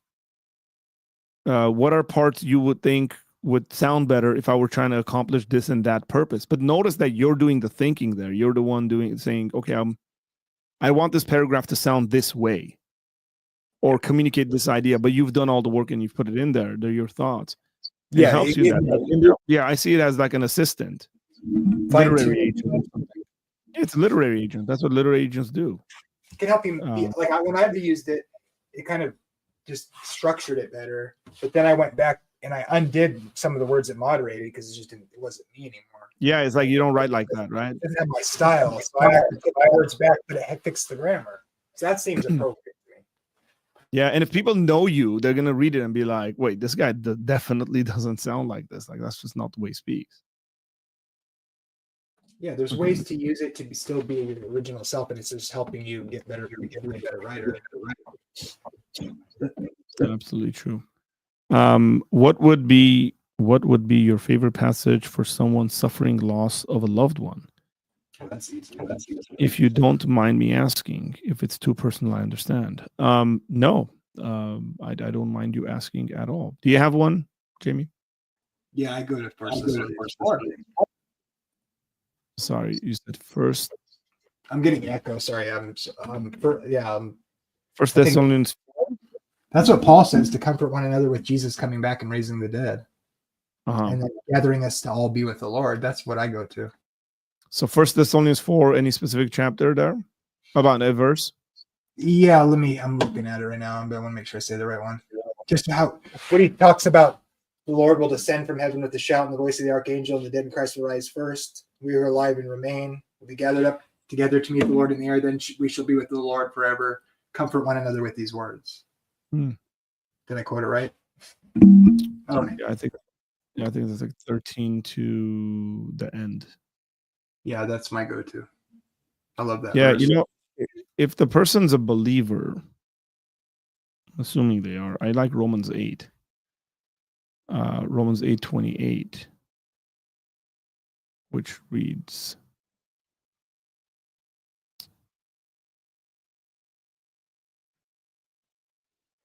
and we know that for those who love God, all things work together for good, for those who are called according to his purposes. For those whom he foreknew, he also predestined to be conformed to the image of his Son, in order that he might be the firstborn among many brothers. I think this is kind of a higher theological approach to this, but viewing your purpose and reason for existence in the Lord, in that even those things that happen that are suffering and hard are a part of your sanctification process, becoming more into the image of Jesus Christ. And that even though it might not feel like it, God has a good purpose for it. And I think the parallel passage to this, you can go back and look at the life of Joseph, where Joseph tells his brothers, what you guys intended for evil, God meant for good and for the salvation of many.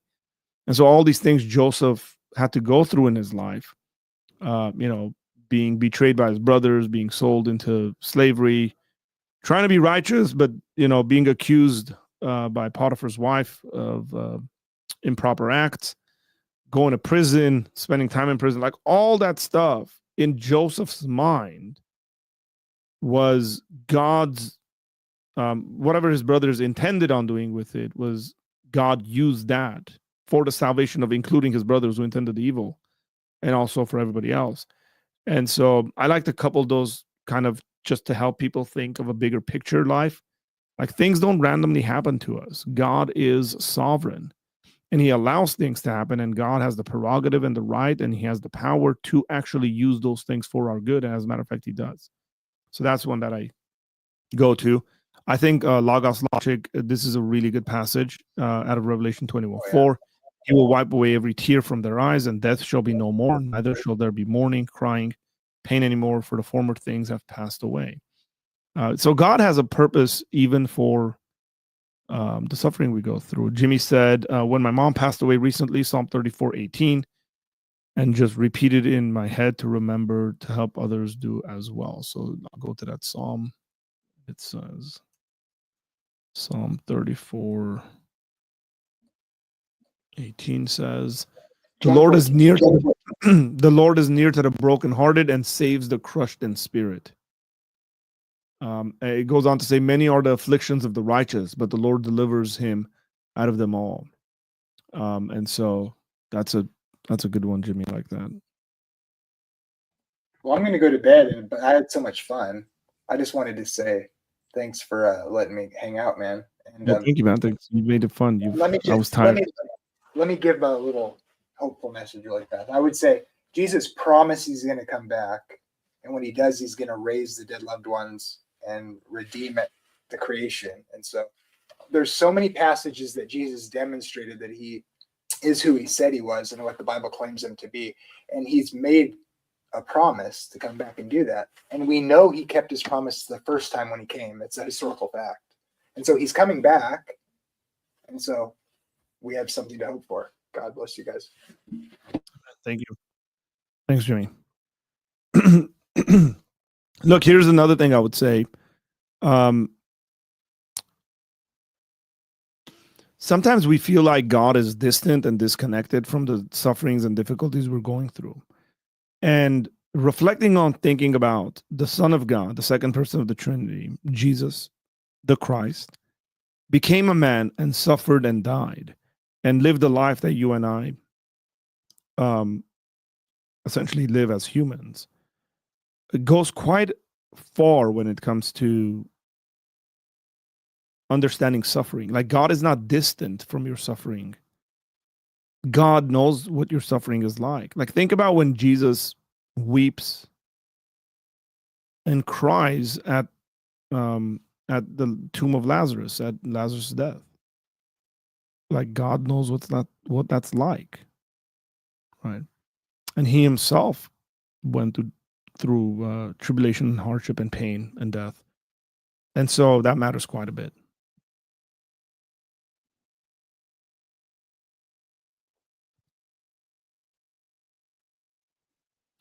Narek says, glad I caught the rest of the stream. Well, glad you're here as well, brother. I'm feeling that my voice is kind of snapping and it's not listening to me. So I think that's pretty good time to say, hey, let's call it a night. Hey, we gave away 6 gifts. We didn't give away 5 gifts. So thank you guys for hanging out, because we wanted the ladies to win something as well. That was kind of weird. All the guys won. I guess that makes sense because it's like numerically they're like way more. It has been an awesome night. It was been fun. We hung out, we talked, we gave away some gifts. We are, as of right now, subscriptions on YouTube are 71, 74, you guys. Who knows? Maybe I'll wake up tomorrow and it'll be 7,200. Maybe not. It doesn't matter, in the sense that, like, whether it happens tomorrow or next week or whatever like that, it's going to happen, because this is like, we're providing and giving meaning to things and really doing a good job as a community and helping people out. I do want to think, because we made I think one of the things I'm going to do is I'm going to create that goal for giving every time until we have enough to buy a new Mac Mini. That's the goal, is to buy a Mac Mini. And hey, thanks for all the super chats and all the stickers and all that stuff. Really, really means a lot. And yeah, and we'll celebrate with the new computer hopefully sooner than later. So, hey guys, blessings. I hope that you have a good night of sleep. And I will see you guys. Tomorrow is Thursday. Maybe tomorrow, but definitely Friday, if not tomorrow. Okay? So take care. God bless.